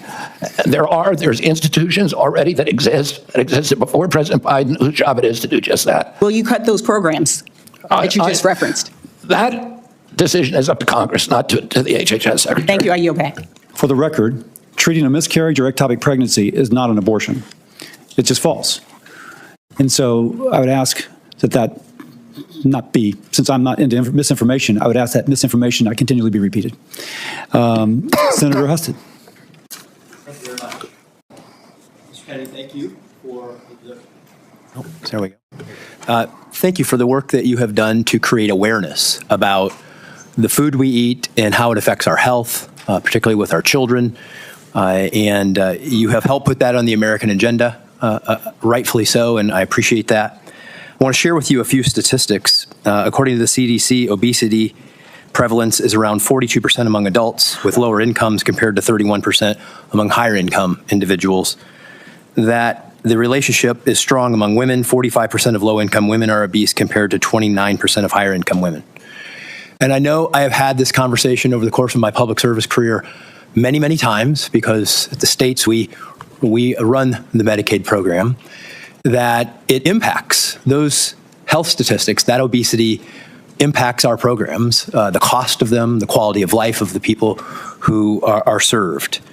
And I also get this question about why in the world does the federal government continue to subsidize programs that lead to unhealthy foods, and why do we operate programs in the way that we do, like with SNAP, that pays for foods that we know are causing people to be unhealthy? And I know you don't have the sole authority in this matter. The Department of Agriculture and the Congress is certainly it has an impact on that.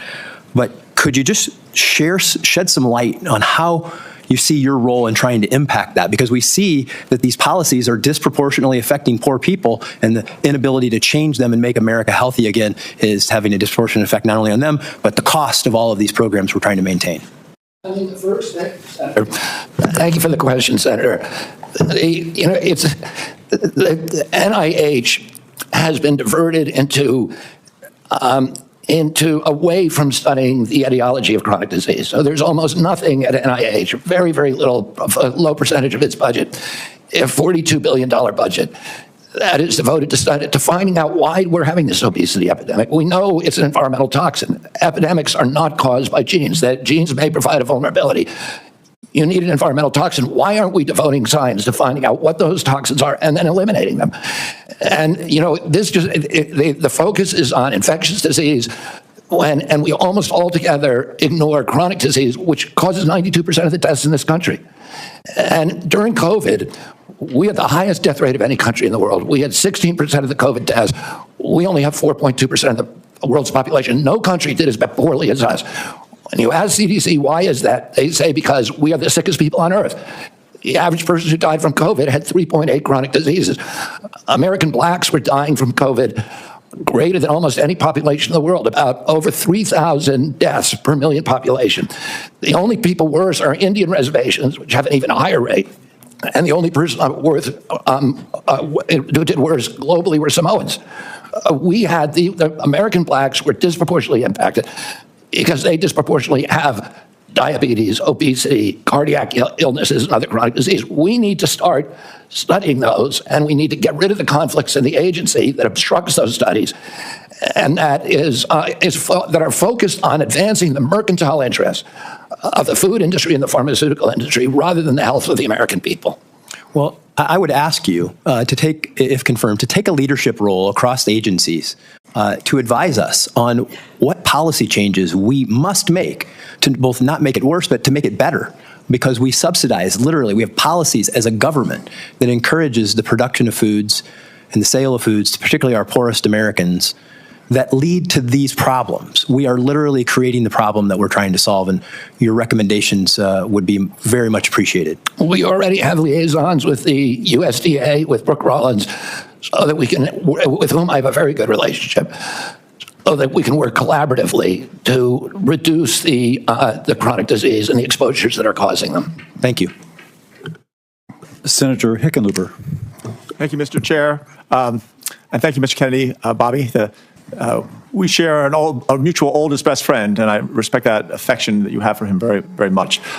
You did talk a little longer in your introduction, so I'm going to try to urge concision, because I've got 3 or 4 questions. As I said when we met, I'm still very concerned about the issues around vaccination. But I thought I'd start with the ability of Medicare to negotiate drug prices, which was finally okayed in 2022. We'll save Medicare plan $100 billion in the next 10 years, probably $1.5 billion out of consumers' pockets, Medicare patients, in just 2026 alone. Yesterday, you said that the Trump administration had issued a statement to lowering the cost of prescription drugs and continuing the negotiation program. I went back and looked at that, and it was a statement that mentioned increasing transparency and then said they would solicit feedback on the Medicare drug price, but nowhere did it say in the statement that the administration was actually going to commit to lowering prices. So is that something you still feel that negotiation program and lowering those prices is important? I've spoken to President Trump about negotiations. He's absolutely committed to negotiating lower drug prices. Great. I appreciate that. You've also spoken much on the need to focus on prevention of chronic disease, which I think everyone shares. The MAHA movement is alive in Colorado as well as everywhere else. People are frustrated by the fact that for every dollar we spend on healthcare in this country, and it, as has been previously said, it's often double any other country, only a nickel goes to prevention. So when you look at that $100 billion that's going to be saved over the next 10 years through the negotiation of pharmaceuticals, do you have any ideas of how we could put that towards prevention? That revenue? Well, that's a really good question, Senator Hickenlooper. I mean, there's two things. I'm going to give you 40 seconds because I got two more questions. I mean, we can do Medicaid, Medicare, and Obamacare we should be moving to value-based care, which includes prevention. And then the other arm is at NIH, CDC, and FDA, which should identify the toxins that are contributing to chronic disease and eliminating them. Great. Another short question with mifepristone, which has been described and discussed a lot already. And I understand your commitment to follow the policy of the president. But he has other tools at he has. If there needs to be another study or looking at the other existing studies, will you make sure that there's no bias to the best of our human ability to twist those results in any way to support that policy? And I'm speaking now just about the defense of science, to make sure that those. Senator, I will commit to you here today to review prior to approving any study at NIH to allow you to approve the protocols and the researchers and help us choose the researchers. All I want is good science. And I would love input from this committee on any study that we do. There's many ways that studies are flawed, and you can correct those at the outset in a lot of ways. So absolutely. I don't understand the issue. I'm trying to stay less to speed this thing up to catch up a little bit. But it seems like they just don't, it seems like he's willing to work with anybody just to see what's really going on. And it seems like they got an issue with that. A lot of people don't. They for it.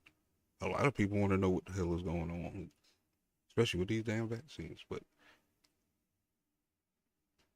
they just be acting, they act weird when they ask these questions. I will work with you to make sure that it's science that you're satisfied with and I'm satisfied with. That shows that this is the first time you're being considered for a cabinet position, because no other person would ever solicit and willingly approve our participation. Well, I'm going to make that commitment. I know the hazard of it, but I'm going to do it anyway. I'll hold you to it. Now, let me get to the vaccines, and I think this is crucial, because I think there is widespread distrust and increasing distrust in the scientific community. I am a scientist. Some have argued that I'm the only scientist in the Senate left that is actually, I've written research papers in peer-reviewed journals. I think I understand how it works, and it is a healthy skepticism is useful.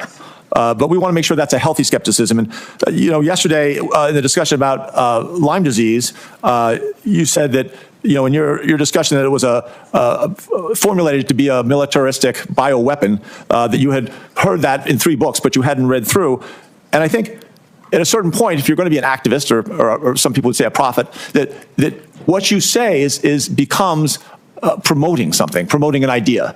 And I think when you've only read 3 books, or little bits of the 3 books, not the whole 3 books, isn't that reckless? I mean, isn't that, there's something about, aren't you then promoting this anti-science, the conspiracy about Lyme disease in this case, but the same thing about some of these vaccine issues? Like I said, I never endorsed the issue. I said it's out there. For me not to acknowledge that is a form of manipulation. For me to say there is no question here, the government proclaimed orthodoxy is true. Anybody who believes it is a dissident.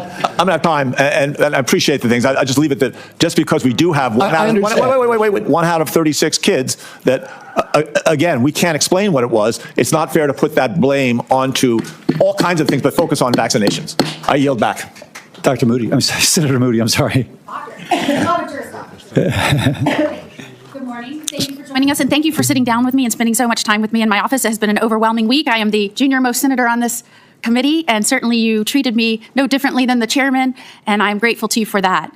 One of the topics we spent a long time talking about was your assurance and knowledge and understanding that it was the states that, in fact, gave limited power to the federal government and not the other way around, and your assurance that you will not use your agency or any organization that falls under your leadership to interfere with the state's ability to set policy or any autonomy of the state to enact or enforce laws that protect the lives of the unborn. I think that that is a concern of many. It was certainly one of mine, and you allayed those concerns, and I appreciated you spending so much time with your assurances. I want to turn to some of the discussions regarding which would say the government and health professionals did great harm to science and medicine in the wake of COVID-19. America, I believe, is at a crossroads where unfortunately things that used to not be particularly political, like science and medicine, are now politicized to the point where reality is distorted. What you believe has little to do with truth or facts and everything to do with your party. My hope is that you, Mr. Kennedy, and President Trump's other appointees will break this cycle that is threatening America and destroying its promise. Certainly, while I was the Attorney General of Florida, I had the responsibility in numerous areas to seek the truth and bring justice. Working with Governor DeSantis and other leaders, we launched grand jury investigations. And I want to bring your attention to one of those grand jury investigations that dealt with COVID-19 and the actions of government officials and Big Pharma. And remember that a grand jury investigation is made up of lay people, 18 in this instance that were brought from different communities in Florida. And I just want to read into the record one paragraph for your consideration. Much of the goodwill by the COVID-19 vaccines was squandered in the following years as sponsors and federal regulators collaborated to push out booster after booster based on shallow, inaccurate safety and efficacy data, sidelining their own ombudsman to get doses of these vaccines into the arms of every American, regardless of their underlying risk from the SARS-CoV-2 virus. Erstwhile gatekeepers became cheerleaders as federal regulators, with the trust of the American people, dragged their feet in publicly confirming important safety signals, and then sanctioned long delays and mandatory post-marketing studies involving those very same signals. Sponsors abuse the scientific journal system and regulatory reporting requirements, delaying public disclosure of serious adverse events from their clinical trials for years, and I could go on. Mr. Kennedy, as Secretary of Health and Human Services, will you use your position to squelch medical or scientific views with which you disagree? Never. And, you know, and this is relevant to what Senator Hickenlooper was asking me. We've tried this system where government lies to Americans, or where they tell them about it, that they have it with a level of assurance that they don't feel themselves, and it isn't working. The initial COVID vaccine, Americans flocked to get it. I think 95% of Americans went and got it.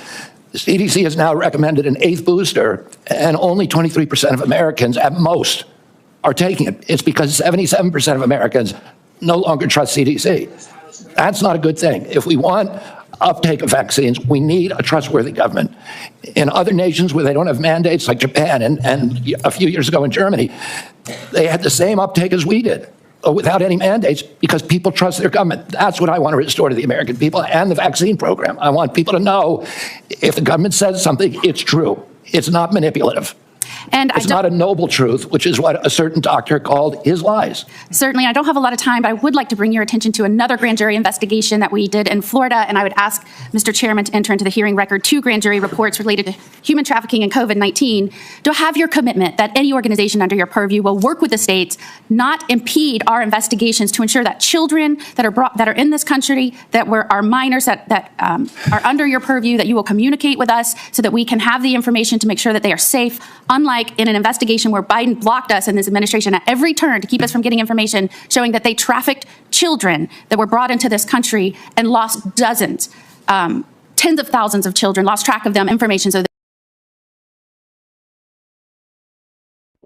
Hey, would help if I turn the mic on. She need to say that right. The new number I'm hearing, 400,000. Last year around this time, I mentioned it was, what was it? like 180,000 or something. That number jumped to 400,000 kids missing.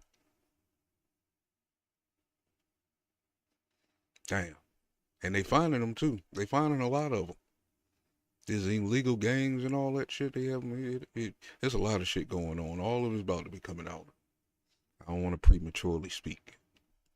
So that we can protect them. To have your with vaccines. My purpose in going down there had nothing to do with vaccines. Well, I have in my hand a blog post in 2021 in which you say the anti-vaccine group Children's Health Defense, which you ran, offered to fund the purpose of the trip to Samoa. And in the same post, you state that the trip was ultimately arranged by an anti-vaccine activist. And during the trip, you met with an activist who later compared vaccine mandates to Nazi Germany. And during that trip, you also discussed vaccines with the Prime Minister and the Director General of Health of Samoa. The Director General of Health said you specified your views on vaccine safety fears. And with unanimous consent, I will submit those blog posts, Mr. Chairman, into the record. Without objection. Can I reply to that, Senator? I'm going to ask you, I'll ask you again. Did the trip have nothing to do with vaccines, as you told my colleagues in Senate Finance Justice? Vaccines, and if you want me to explain, I will. Did it have anything to do with vaccines? No, it did not. It did not. Well, my purpose in the trip was not to. I ended up having conversations with people, some of whom I never intended to meet. Well, again, an anti-vaxxer helped finance your trip. Well, you call them an anti-vaxxer. That's not what they would call themselves. They call themselves safe vaccine advocates. I went down there, a CHD, which was that group, offered $6 million to obtain a grant for $6 million to install to digitalize the health records of Samoa. Well, let me just go on. I just want to medical informatics system. That was the purpose of my trip, Senator. I got it. Thank you. So let me just follow through now. 2019. So now in October of 2019, the CDC declared a measles outbreak in Samoa. And in November, Samoa started a mass vaccination campaign to stop the outbreak. That same month, November of 2019, after 16 people had already died from the outbreak and Samoa was trying to respond to the crisis, you sent a letter to the Prime Minister of Samoa stating that, quote, "It is a regrettable possibility that these children are causalities of the vaccine." By unanimous consent, I will introduce that letter into the record. Without objection. So as Samoa was trying to contain the outbreak, you were saying that it was the fault of the vaccine rather than the absence of vaccinations that caused the outbreak in Samoa in the same year you visited Samoa. And I replied to that, Senator. Let me just finish. The death count in Samoa grew to 83. And ultimately, volunteers in New Zealand sent tiny coffins to help bury the dozens of children who died. And the Samoan Director General of Health later said, with his last name and the status attached to it, people will believe him. People will believe Robert Kennedy. And a New Zealand vaccinologist later said the impact of your role was devastating. So your name and your profile helped fuel a measles outbreak. You scared people from taking a vaccine. It slowed the public health response, and children died. You've taken... First of all, I didn't hear nothing that he said at the time all this was going on. I didn't even know he was around like that. So just by him saying it, that don't mean everybody heard him. But matter of fact, you look too old to be up in there. No responsibility thus far. And if an outbreak occurs in the United States, I have no evidence that you would not use your role as secretary to spread dangerous misinformation. So that one incident, from my perspective, disqualifies you from holding any position in healthcare, much less the #1 health official in the United States. And 75 Nobel Prize winners in science have said very clearly that you should not be confirmed, that it would be dangerous for you to have. And you should look at their conflicts, Senator. You should look at their conflicts of those individuals. Well, 75 and you should look at who financed that letter. 75 Nobel Prize winners, and by the way, of a high percentage of the medical community in Boston, the health capital of the United States and the world, have said the same thing about your qualifications. They're saying to me they don't want tiny coffins as well. Neither do I. So that's the basis of my reservations about you, and the reason why I'm going to vote no on your candidacy, because I just think it's too dangerous to run the threat that misinformation is spread in our country in the same way it was in Samoa. Senator Murkowski, and let me compliment Mullen and Murkowski. They've stayed here the entire conference, and they're not obligated to, like the two of us, not that we wouldn't have otherwise. But Senator Murkowski, you please. Thank you, Mr. Chairman. And I think these are exactly the types of forums that we all need to be engaged in from start to finish, because can you speak up, Senator Murkowski? There's been considerable discussion here about many issues, certainly a lot about vaccines. I care deeply about making sure that our vaccines are safe, the efficacy of them, the availability of them, how we disseminate them is particularly important in a very, very rural state like mine. You have experience there. You understand that. I am particularly attracted by the focus on chronic diseases. We know that if we can do a better job with chronic diseases, maybe some of the other things that we are susceptible to in the infectious diseases area, we're able to perhaps pull back a little bit on that. But our reality is, in order to make this country healthy again, it is a focus on everything. It is the prevention. It is the necessity of coming up with these life-saving vaccines that are going to be so critically important. It is personal care. It is food. It is exercise. It is all of the above.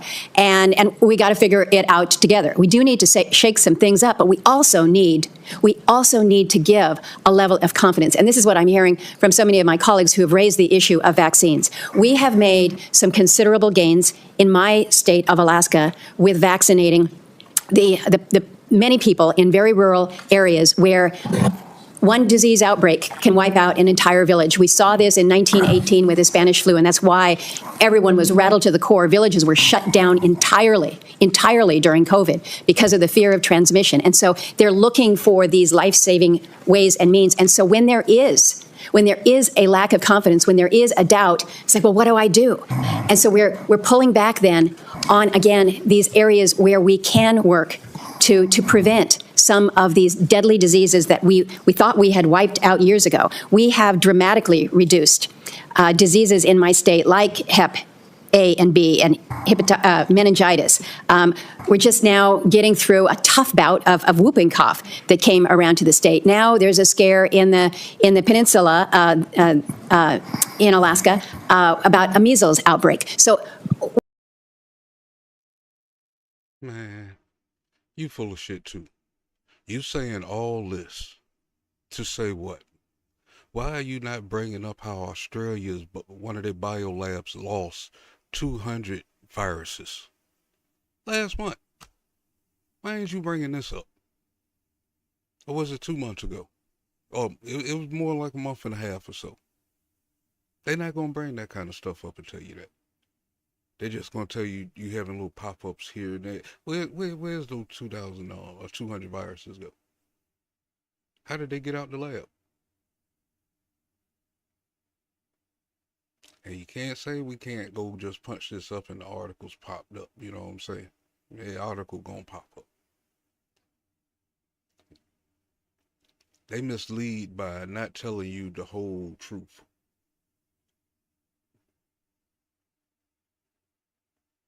This shit crazy. We can't be going backwards with our vaccinations that will allow for this level of prevention and protection. So I'm asking you, you are clearly an influencer. You are clearly an influencer. You would not be in this position today. But you can see how your podium, your platform, your voice can influence so many. So I am asking you on the issue of vaccines specifically to please convey with a level of authority and science, but also with a level of conviction and free of conflict and free of political bias, that these are measures that we should be proud of as a country. Proud of as a country. Look to what President Trump was able to do with the COVID vaccine. It was extraordinary, and it did save lives. I need time for a question, so I'm asking you to focus on how you can use your position to provide for greater levels of confidence to the public when it comes to these life-saving areas. So that link I just dropped is what I was just talking about the 200 viruses just happened to just disappear out of Australia. Or was it the UK? Hold on, let me see. It escaped out of their damn laboratory that's missing. Scientists warned that it could be weaponized. See, I don't make this stuff up. You know what I'm saying? I see a lot of news. I hear a lot of news. You know what I'm saying? I know what to throw away and what to take, you know what I'm saying, to keep. And son told me to keep that because it was going to be useful one day. And see how it pops back up around there. You expect it to come up like this, but they don't tell us the whole truth. I'm going to pivot to a question that you can answer.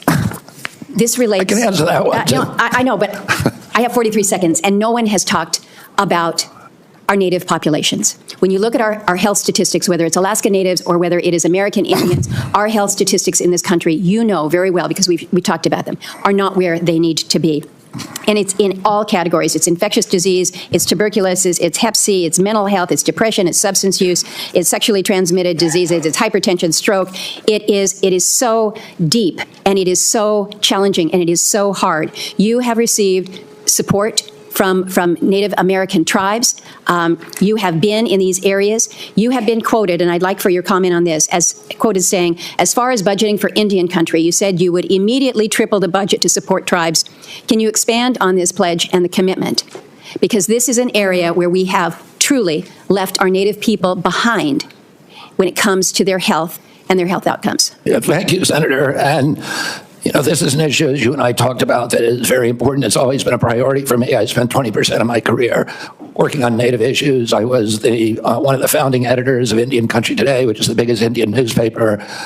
My father and uncle, Ted Kennedy, my father, were deeply, deeply critical of the functioning of the Indian Health Service back in 1968 to 1980, and nothing's changed. Nothing's gotten better. I'm going to bring in a Native at the assistant secretary level. I'd like to get him actually designated as a assistant secretary for the first time in American history. Make sure that all of the decisions that we make in our agency are conscious of their impacts on the First Nations. I've spent a lot of time in your state. It's my favorite place to go. I've been up with the Gwich'in, representing the Gwich'in people up in Arctic Village, and been all over the state in the remote areas. I understand in Alaska the unique needs of Alaska because of remote health care, because some of these areas are not even accessible except for airplane. If they don't have ambulance services, that the federal government needs to pay attention to financing transportation in the unusual ways that are required there, and that we really need to focus on telemedicine and AI. Make sure that even in remote places in Alaska, that Native people can get high quality health care, and we can do that today. And I look forward to working with you on those issues and others. Thank you, Speaker. Senator Murkowski sets the record for going over. Senator Also Brooks. Sorry. Good morning. Thank you, Mr. Chair. Mr. Kennedy, I was struck by your comments during our meeting last week. What? I was struck by your comments in our meeting last week where you made it abundantly clear to me that you intended to clean house of the professional scientist at the National Institutes of Health, which you know is headquartered in the state of Maryland and employs thousands of hardworking Marylanders. I, for the record, believe in scientists and I believe in doctors and I trust them over politicians without medical degrees. You talked about bad science and bad scientists, and in fact, you specifically said to me in response to my question that you intend to replace the bad scientist with the good scientist. And so I want to ask you, in your opinion, what makes a scientist or a doctor qualified to serve at the National Institutes of Health? A scientist who's devoted to empirical methodology, to evidence-based science, a scientist who understands the importance of replication, the importance of publishing raw data and being open and transparent about it, the importance of publishing peer review. We have, NIH has overseen over the past several years the decline, the precipitous decline in American health. There's 91,000 people at HHS, and are you suggesting that some of them should not be held responsible for that decline? They were in charge of protecting our health. Let me just insert here. Let me just finish. Let me just say this, because I only have 3 minutes left. I don't set the rules here, but I ask the questions. And the question is really whether you intend, as you said, I don't. And I look forward to working with you on those issues and others. Thank you, Mr. Chairman. Senator Murkowski sets the record for going over. Senator Also Brooks. Sorry. Good morning. Thank you, Mr. Chair. Mr. Kennedy, I was struck by your comments. I had to rewind this one. I ain't never seen her before, and I stepped away for a second. Hey, who is she? Where you representing? I ain't never seen you before. Are you new, or did you just decide to come to work? During our meeting last week. What? I was struck by your comments in our meeting last week where you made it abundantly clear to me that you intended to clean house of the professional scientist at the National Institutes of Health, which you know is headquartered in the state of Maryland and employs thousands of hardworking Marylanders. I, for the record, believe in scientists and I believe in doctors and I trust them over politicians without medical degrees. You talked about bad science and bad scientists, and in fact, you specifically said to me in response to my question that you intend to replace the bad scientist with the good scientist. And so I want to ask you, in your opinion, what makes a scientist or a doctor qualified to serve at the National Institutes of Health? A scientist who's devoted to empirical methodology, to evidence-based science, a scientist who understands the importance of replication, the importance of publishing raw data and being open and transparent about it, the importance of publishing peer review. We have, NIH has overseen over the past several years the decline, the precipitous decline in American health.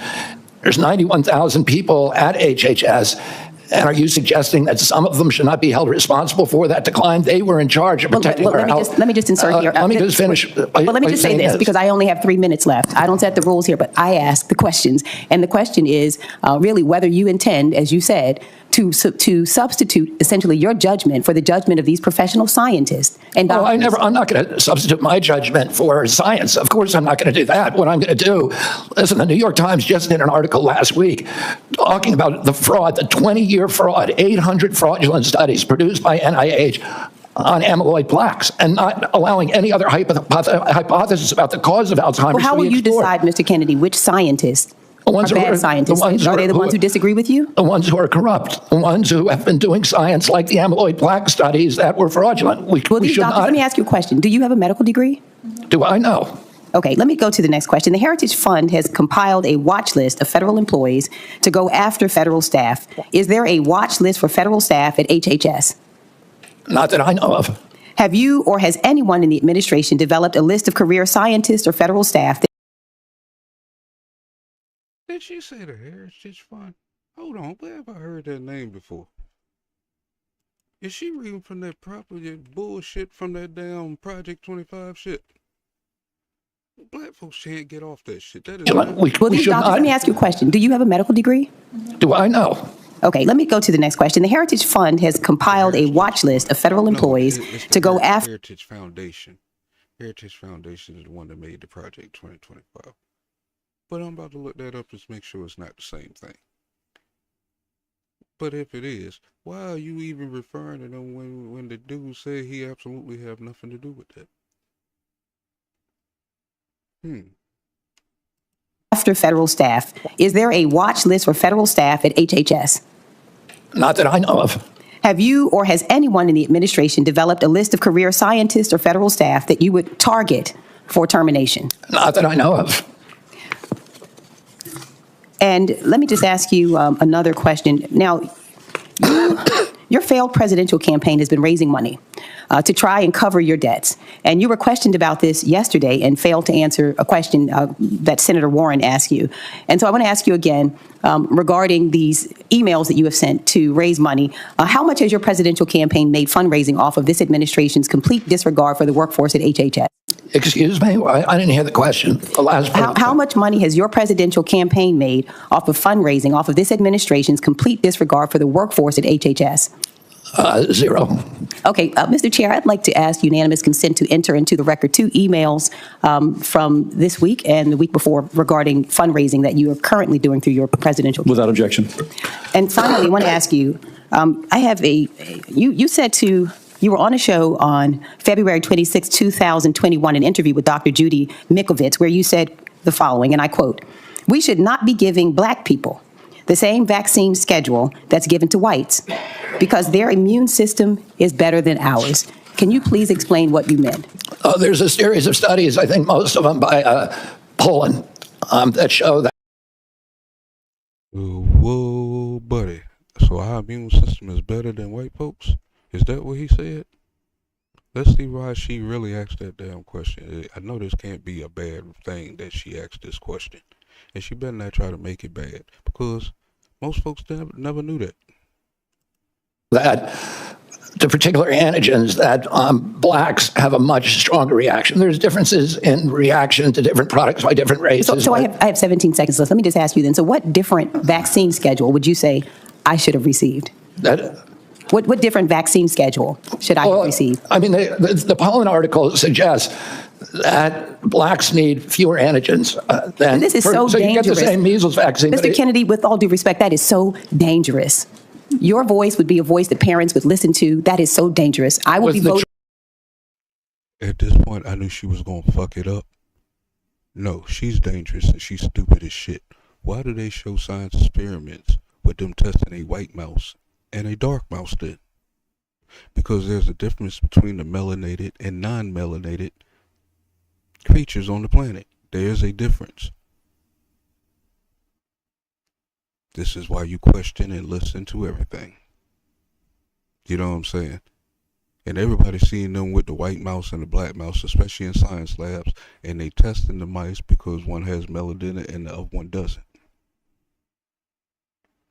I'm gonna have to clip this chick out.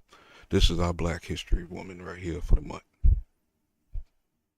She gonna try to make it a race issue when actually is absolute fact. That's how they test a lot of these products.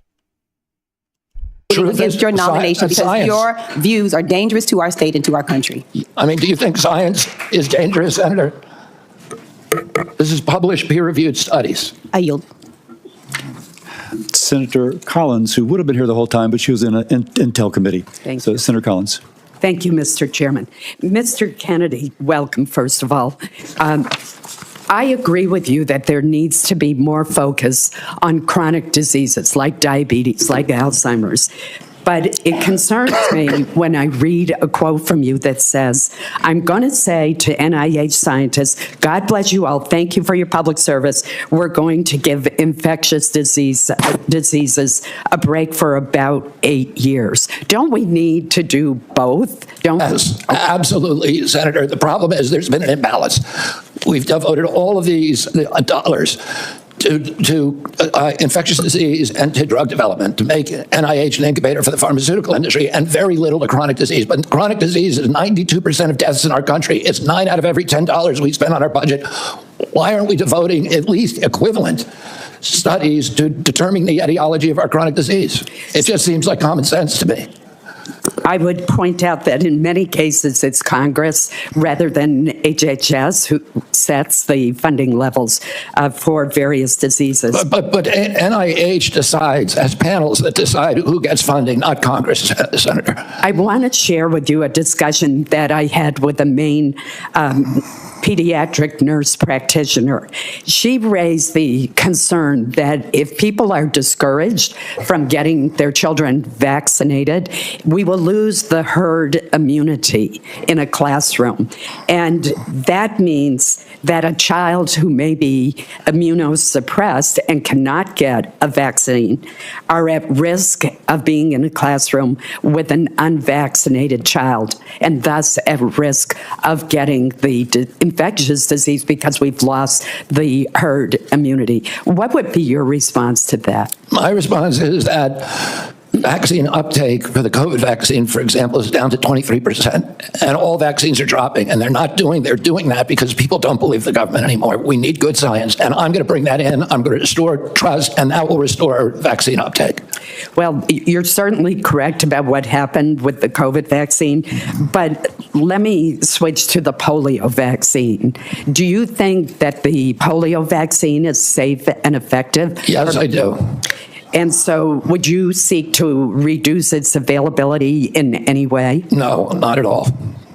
The state of Maine has seen a steady and disturbing increase in Lyme disease cases over the past decade. We talked a little bit about this in my office. In 2023, Maine had a record number of Lyme disease cases, nearly 3,000 reported cases. Fortunately, there is a promising vaccine trial for Lyme disease that is underway at Maine Health in Portland. Access to a Lyme disease would be a monumental step forward in reducing the burden of this disease, which can have lifelong effects. I've seen it in members of my own family. As HHS Secretary have confirmed, what influence would you exercise over new vaccine approvals, such as one for Lyme disease? Senator, you and I have talked about this issue. I've had Lyme disease. I lived in the epicenter of Lyme disease. Every member of my family my immediate family has had Lyme disease. I had a son whose face was paralyzed for a year. I have a son today who has been suffering with devastating effects from Lyme disease for 2 years. There's nobody who will fight harder to find a vaccine or a treatment for Lyme disease than me. I very much appreciate that assurance, and I'm sorry that your own family has been so adversely affected. In Maine, we have a lot of people who work outside and work in the woods, and ticks are everywhere. So this is a very important issue to me. Thank you. And to me too, Senator. We're almost to the end. Let me acknowledge Senator Moody has also been here the whole time. And so thank you, Senator Moody. Yeah, just incredible diligence. Thank you. Both Senator Sanders and I will have a couple questions, and then we'll each have a closing statement, and then your long national nightmare will be over. So anyway, first, a couple more of commit-type questions. If you are confirmed, do you commit that you will not work to impound, divert, or otherwise reduce any funding appropriated by Congress for the purpose of vaccination programs? Yes. And do you commit that you will not impose new grant conditions outside of congressional direction for state, local, or global entities that in any way limits, restricts, or rescinds access to vaccines or vaccine promotion programs? Yes. And then this is the nice thing about listening to all of this. Let me ask this. I've been impressed. One, you've handled yourself very well.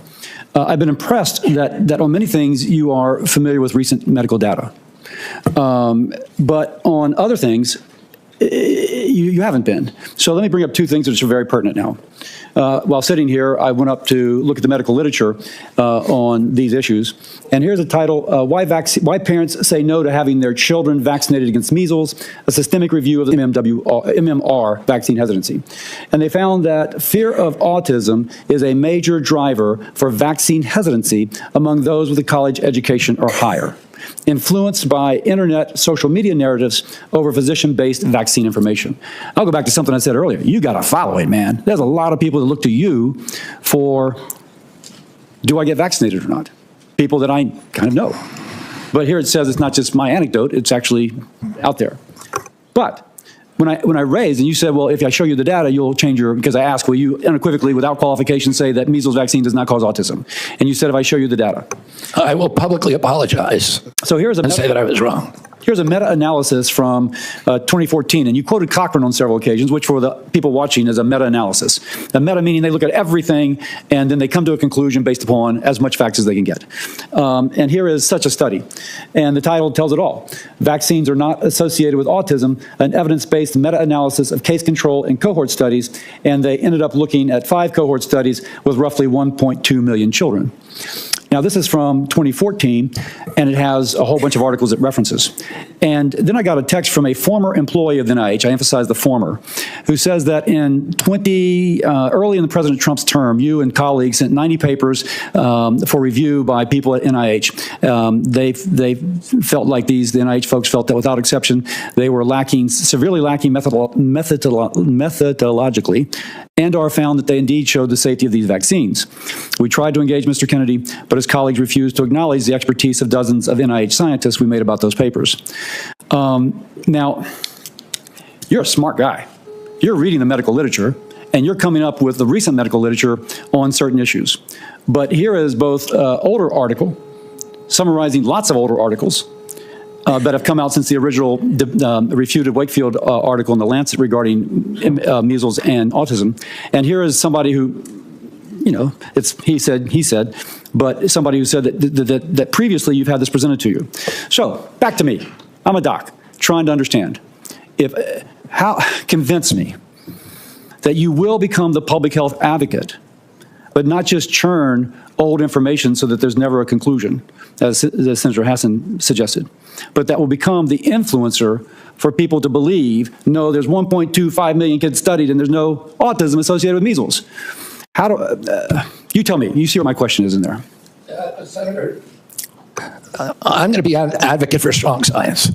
You show me those scientific studies, and you and I can meet about it. And there are other studies as well, and I'd love to show those to you. There was a study that came out last week of 47,000 9-year-olds in the Medicaid system in Florida by I think a Louisiana scientist called Mawson, that shows the opposite. So there are other studies out there. I just want to follow the science. And I will do, if the science says, and I am wrong about what I've said in the past, as I said, I will publicly apologize. There's many times I've been wrong about science. If you look at my Instagram account, when I'm wrong, I apologize for it. And I say I was wrong. I don't have any problem. Science is a process of challenging hypotheses with new evidence. And scientists have to be able to admit when they're wrong. Epidemiological studies, the Institute of Medicine has said repeatedly in 2013, 2017, when they investigated this, has asked CDC to do certain studies, animal studies, bench studies, observational studies of the vaccine safety data link. CDC has not done that. Oh, I want them to do that, and I want the best science. I can guarantee you, on my word of honor, if you show me science that says that I'm wrong, I'm going to say I was wrong. I don't have any problem. There's nothing that would make me happier. We need to be able to look at the science and get IOM involved, the National Academy of Sciences. They're the ultimate arbiter of safety. What was that? And one of the things we need to do, I think, is a subject that we haven't talked about here. Why don't we know what's causing this epidemic? Why hasn't the CDC been looking at other hypotheses to determine the etiology of why we've had this dramatic 1,000% increase in this disease that is destroying our kids? Is probably the biggest issue. Why don't we know the answer after 30 years of steady rises in autism rates? Why don't we know the answer to that? We should know the answer. What was that? What was that last article? Did you mention? That article is by Mawson, Mawson. And it's regarding measles and what? No, it looks. Bernie sitting there like he got something to say. We don't want to hear you no more, Bernie. Go take a nap. Matter of fact, you might be there tomorrow for tomorrow's interview, whoever they got up in there. The entire schedule, and it says it's a study of 9-year-old boys, 47,000 9-year-old boys from the Florida healthcare data. Okay, let me, Senator Sanders. Thank you. And I find myself in the unusual and uncomfortable position of having to agree with Senator Why did I feel like this was coming? Why did they give Bernie the mic again? Cassidy's line of questioning. Mr. Kennedy, in an interview in July 2023, you stated, quote, "I do believe autism does come from vaccines." And you have, the end of quote, and you have praised a gentleman named Andrew Wakefield for his research. What studies, you talk about the need to be science-based, to get our information, good information to make decisions. What studies have you utilized to come to the conclusion? Happy to sit down with you. No, please, just answer me that. I mean, look at the Mawson study, Senator. The what? Yeah, Mawson, just look at that study. Yeah, I will, and that was published. But I don't want to, I wouldn't rest on a single study. Right. And all studies can be better. Okay, don't mean to be rude. I don't have a lot of time. Just saying you would not be, I just heard you say you could not be happier if you were proved wrong. Mr. Chairman, I asked to put into the record 16 studies done by scientists and doctors all over the world saying that vaccines do not cause autism. Are you happy with that objection? Look at the IOM assessment of those 16 studies, Senator. The IOM has assessed them. But listen, let me get to it. Don't have a lot of time. I apologize. I'm happy to talk to you at another time. Don't have a lot of time. Let's talk about COVID. And I just want clarity on the issue. And again, I apologize. You have to be brief. We don't have a lot of time. Scientists have estimated that the COVID vaccine saved 3 million lives. President Trump said COVID vaccine was, quote, one of the great miracles of the ages, end quote. You have said the COVID vaccine was the deadliest vaccine ever made, end of quote. Was the COVID vaccine the deadliest vaccine ever made? The reason I said that, Senator Sanders, is because there were more reports on the VAERS system, on the Vaccine Adverse Event Reporting System, which is the only surveillance system, that and VSafe. And there were more reports of injuries and deaths than all other vaccines combined. But was it the scientists said it saved 3 million According lives? to VAERS. I don't know, because we don't have a good surveillance system. So you disagree with the scientific community that... I'm agnostic because we don't have the science to make that determination. Really? Okay. Prescription drug prices in America, as you know, and by the way, I think President Trump did an extraordinary job on Warp Speed because he wasn't just focusing on that one intervention. He was focusing on... He called it a miracle, but you have cast doubts on its efficacy. All right. Prescription drugs. We're going to make America healthy.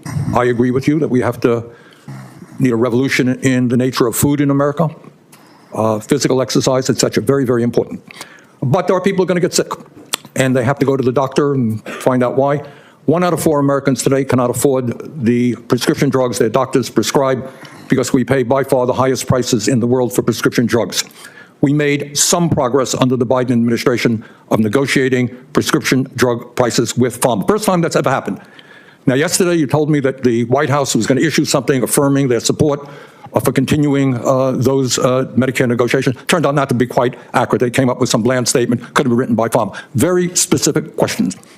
Do you believe and will you insist that Medicare continue to negotiate prices with the pharmaceutical industry so we can substantially lower prescription drug costs in America? President Trump has made it very clear to me that he wants to negotiate. Negotiate is a big word, Bobby. It's a big word. It's the word you just used, Senator. Yeah, but no, I use defend a particular law. Will you defend the law in the Inflation Reduction Act, which already is negotiating prescription drug prices? President Trump wants us to negotiate drug prices. He wants to lower drug prices. So you're not telling me that you will defend the law that we passed, which has already had significant success? Well, Congress, look, I'm going to comply with the law, Senator. Congress passed the law. I'm swearing an ooth to the Constitution. I'm going to comply with the laws. You're going to have a significant influence on health care policy if you are. And I'm going to comply with the laws. Let me just say this in conclusion, Chairman Cassidy. President Trump and Mr. Kennedy are quite right when they say that our system is broken. They're right. Our economic system today is broken. 3 people own more wealth than the bottom half of American society. Wages have been stagnant for American workers for 50 years. The economy is broken. You know what? Our political system is broken and corrupt. You have a handful of billionaires in both political parties who contribute huge amounts of money to elect candidates in this room throughout the United States Congress. That is a broken political system and a real threat to democracy. Our healthcare system is broken. And it's broken for some of the reasons that Mr. Kennedy indicated. We have not paid attention to the fact that we have massive amounts of chronic disease. We have not answered the question why in the richest country in the history of the world, our life expectancy is lower than it is in countries far poorer than we are. So I think in many ways, President Trump and Mr. Kennedy have asked some of the right questions. Problem is their answers will only make a bad situation. Bernie, shut up. We ain't the richest country in the freaking world. In history, that is. I take that back. We're not the richest country in history. I'm just saying. Worse. So let me ask Mr. Kennedy again. If we want to make America healthy, will you assure the American people that you will fight to do what every other major country on earth does, guarantee health care to every... I mean, he's a little bit right. Yeah, they should offer a better health care, but we're not worrying about what the rest of the world doing because the rest of the world is under something else. We want our own shit. We independent. If you want to be part of that, go over there and fight for them. Go be a citizen for them, and you got them do your shit. But stop bringing that shit to us. We don't want that shit. If we did, we wouldn't have voted it out. I mean, I'm just saying. Single American. I'm going to make America healthier than other countries in the world right now. Will you guarantee do what every other major country does? That's a simple question. And by the way, Bernie, the problem of corruption is not just in the federal agencies, it's in Congress too. Almost all the members of this panel are accepting, including yourself, are accepting millions of dollars from the pharmaceutical industry. Oh, no, and protecting their interests. Oh, I thought that would come. No. I ran for president like you. I got millions. You guarantee. I'm going to make America healthier than other countries in the world right now. Will you guarantee do what every other major country does? That's a simple question. And by the way, Bernie, the problem of corruption is not just in the federal agencies, it's in Congress too. Almost all the members of this panel are accepting, including yourself, are accepting millions of dollars from the pharmaceutical industry. Oh, no. Bernie, we don't want to hear that shit. I've been calling it out the whole fucking time. That's where you keep forcing these vaccines and shit. We got y'all suckers right now. Y'all better go run back to where you go hide. We got you suckers right now. Stop fucking lying to the fucking people. All of y'all are making money off of us. We got your motherfucking ass, boy. And that's the reason why y'all on his head, because he's gonna point this shit out. Like Elon and the others are pointing other things out in whatever lane they in. We calling y'all out for your bullshit. Y'all, there's no way in the world you should be worth millions after the people put you there.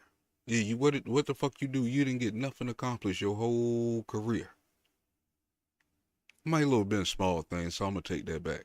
But you got nothing major. You've been fighting the same fight, Social Security and health and shit, for goddamn 30, 40 years if I go back and look. Nobody listens to you, man. You a sellout. Their interests. Oh, I thought that would come. No. I ran for president like you. I got millions and millions of contributions. They did not come from the executives, not one nickel of PAC money from the pharmaceutical industry. They came from workers. In 2020, you were the single largest because I had full contributions from workers all over this country. Workers, you were the not a nickel from corporate tax. You were the single largest acceptor of pharmaceutical dollars. No, from workers in 1.5 million. Yeah, out of 200 million. All right, but see, Bernie, I told you should have kept your mouth closed. Now the whole world knows you pimping the people. You've been sitting here talking shit like the rest of these motherfuckers. Now everybody gonna look at the rest of the people. You just exposed a lot of shit right there, because that wasn't supposed to come out on national television. You have not answered. Last question. You have not answered my question. Mr. Chairman, how do we make America healthy? Bernie getting called out, Jasmine Crockett getting called outside. Man, this year starting off good, boy. I'm telling you, boy, this shit wildin', boy. I don't know why people don't like the hearings and shit, man. These shits is about to get juicy. We done with the boring shit. It started, yeah, this shit, they gonna be up in here fighting until they clean house in another 2 years. Boy, get the rest of these people up out of here. If you don't guarantee Chairman, we're literally 3 minutes over here now. Well, how long does it keep going? At some time, you're just battering the witness. Not battering the witness. Yes, you are. And you're getting upset at him. You're going at him just like anybody else would. We'll come to order. Bernie, he's going over.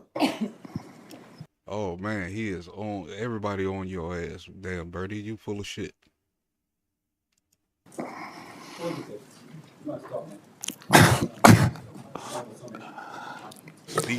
Before I ever entered politics, before I was ever thinking about running for office, I practiced medicine for 30 years. I worked in public hospitals in California, Louisiana, specializing in liver disease, caring for those who otherwise would not have had a specialist. If you will, dedicating my life to saving lives. That is, being a doctor.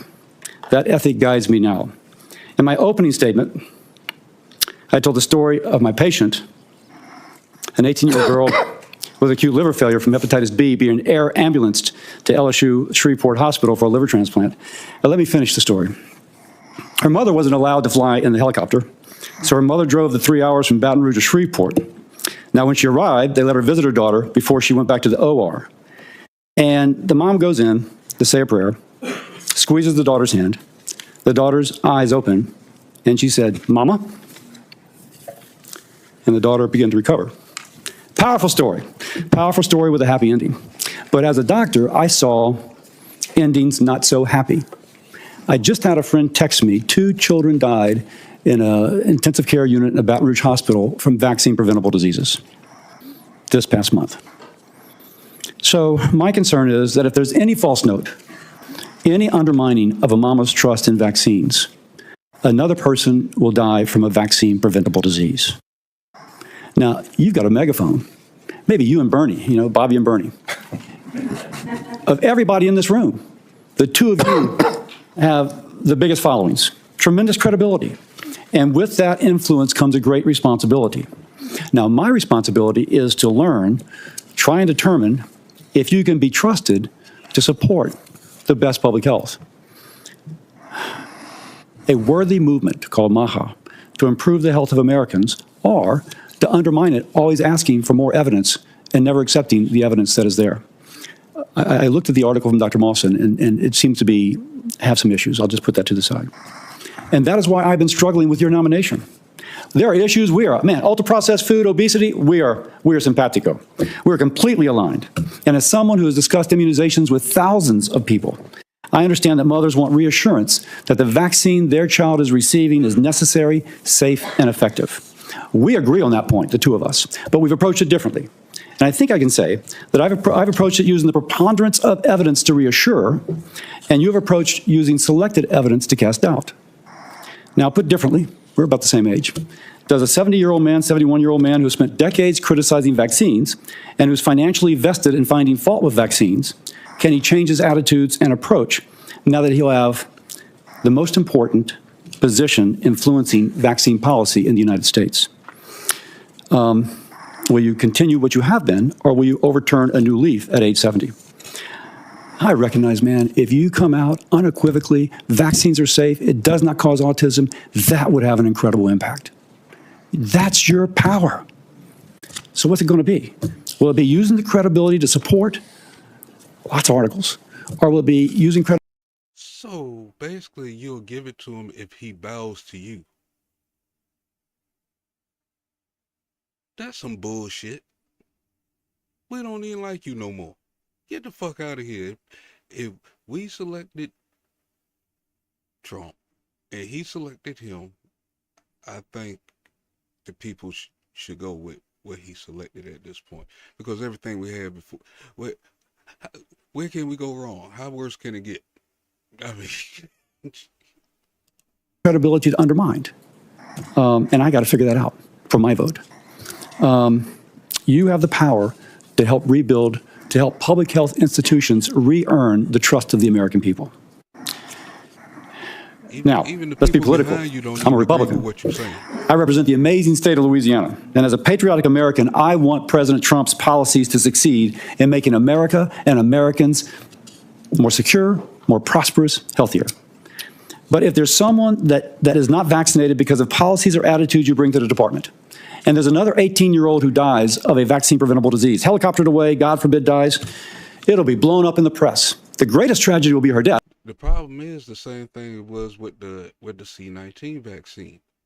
Does it fit for everyone? I mean, is it going to help everyone? Is some people going to have side effects? Is it going to help some others? But you don't know that. You just giving shit to people, and then you testing them along the way as they grow. We ain't no motherfucking science lab. Humans are not science lab rats. And basically, that's basically what they've been doing. Death, but I can also tell you an associated tragedy, well, that will cast a shadow over President Trump's legacy, which I want to be the absolute best legacy it can be. So that's my dilemma, man. And you may be hearing from me over the weekend. I once again thank you for your time, and I yield to my ranking member.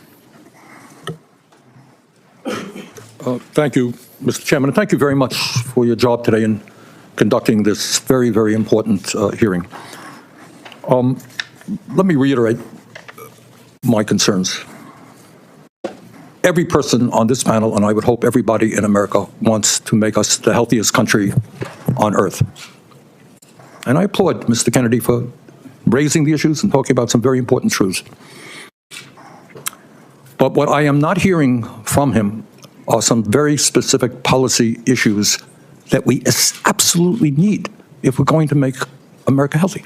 It is unquestionable that when 68,000 Americans die because they can't afford to go to a doctor, you got to deal with that. And I have not heard one word about the need for universal health care that exists in every country on earth. When 1 out of 4 people can't afford prescription drugs because the pharmaceutical industry is ripping us off and charging us 10 times more in some cases than the people in other countries. I have not heard the definitive answer I need that we're not going to pay the highest prices in the world for prescription drugs. And one of the points I think that Mr. Kennedy made, which is right, healthcare is not just medical care. It's a lot more. Talk about the food industry. We have held a hearing, Senator Cassidy and I held a hearing a couple of months ago, where we made the point that the food industry is in fact poisoning our kids with addictive food that is leading to obesity, diabetes, heart conditions, etc. And I hope that our Congress and the White House will have the courage to take on a very powerful food industry and demand that the products that they sell our kids are in fact healthy and non-addictive. In many ways, what the food industry is doing today is what the tobacco industry did 50 or 60 years ago. And we talk about making America healthy today. Again, it's not just doctor care, medical care. We have millions of people working for starvation wages. You cannot be healthy if you're working 50 or 60 hours a week and you can't afford the rent that your landlord is charging you. Stress kills. Stress makes us sick. So, Mr. Chairman, let me just say this. I think the issues that have been raised in this hearing today are of enormous importance. I look forward to working with you and other members of this committee to make sure that we develop the policies that have the courage to take on very powerful and wealthy special interests. So, in fact, that we can make America healthy. Thank you. This concludes our hearing. For any senators who wish to ask additional questions, questions for the record will be due tomorrow on Friday, January 31st at 5 p.m. Well, there we have it. We came to the end of it. What y'all think? Do y'all think he should be in charge? I have no problem with the guy. He seems knowledgeable in a whole lot of areas. You know what I'm saying? Anything else that they was talking about, like the woman said earlier, is basic. You know what I'm saying? But he seems a lot more advanced on a lot more stuff that they ain't even bringing up. But yeah, this might not be the last one. I see another couple good ones. I think it was a roasting fest going on in one of these junks, man. I think I've seen and shit, man. They don't look like it's that long, so I might come back with that one. And I'm not sure what I might do later on. I might come back with a music or crime show later on tonight. So stay tuned. Always stay tuned for breaking news. So make sure you subscribe and hit that notification bell so you always get content that matters when I drop it. Let me stop this before they start talking and stuff. You know what I'm saying? Make sure you smash the like button and share the live on the way out. You know what I'm saying? Thank everybody for joining me this afternoon, and I will see you next time. Peace. Fuck these niggas talking about. Freeze! I said freeze, you miserable black son of a bitch!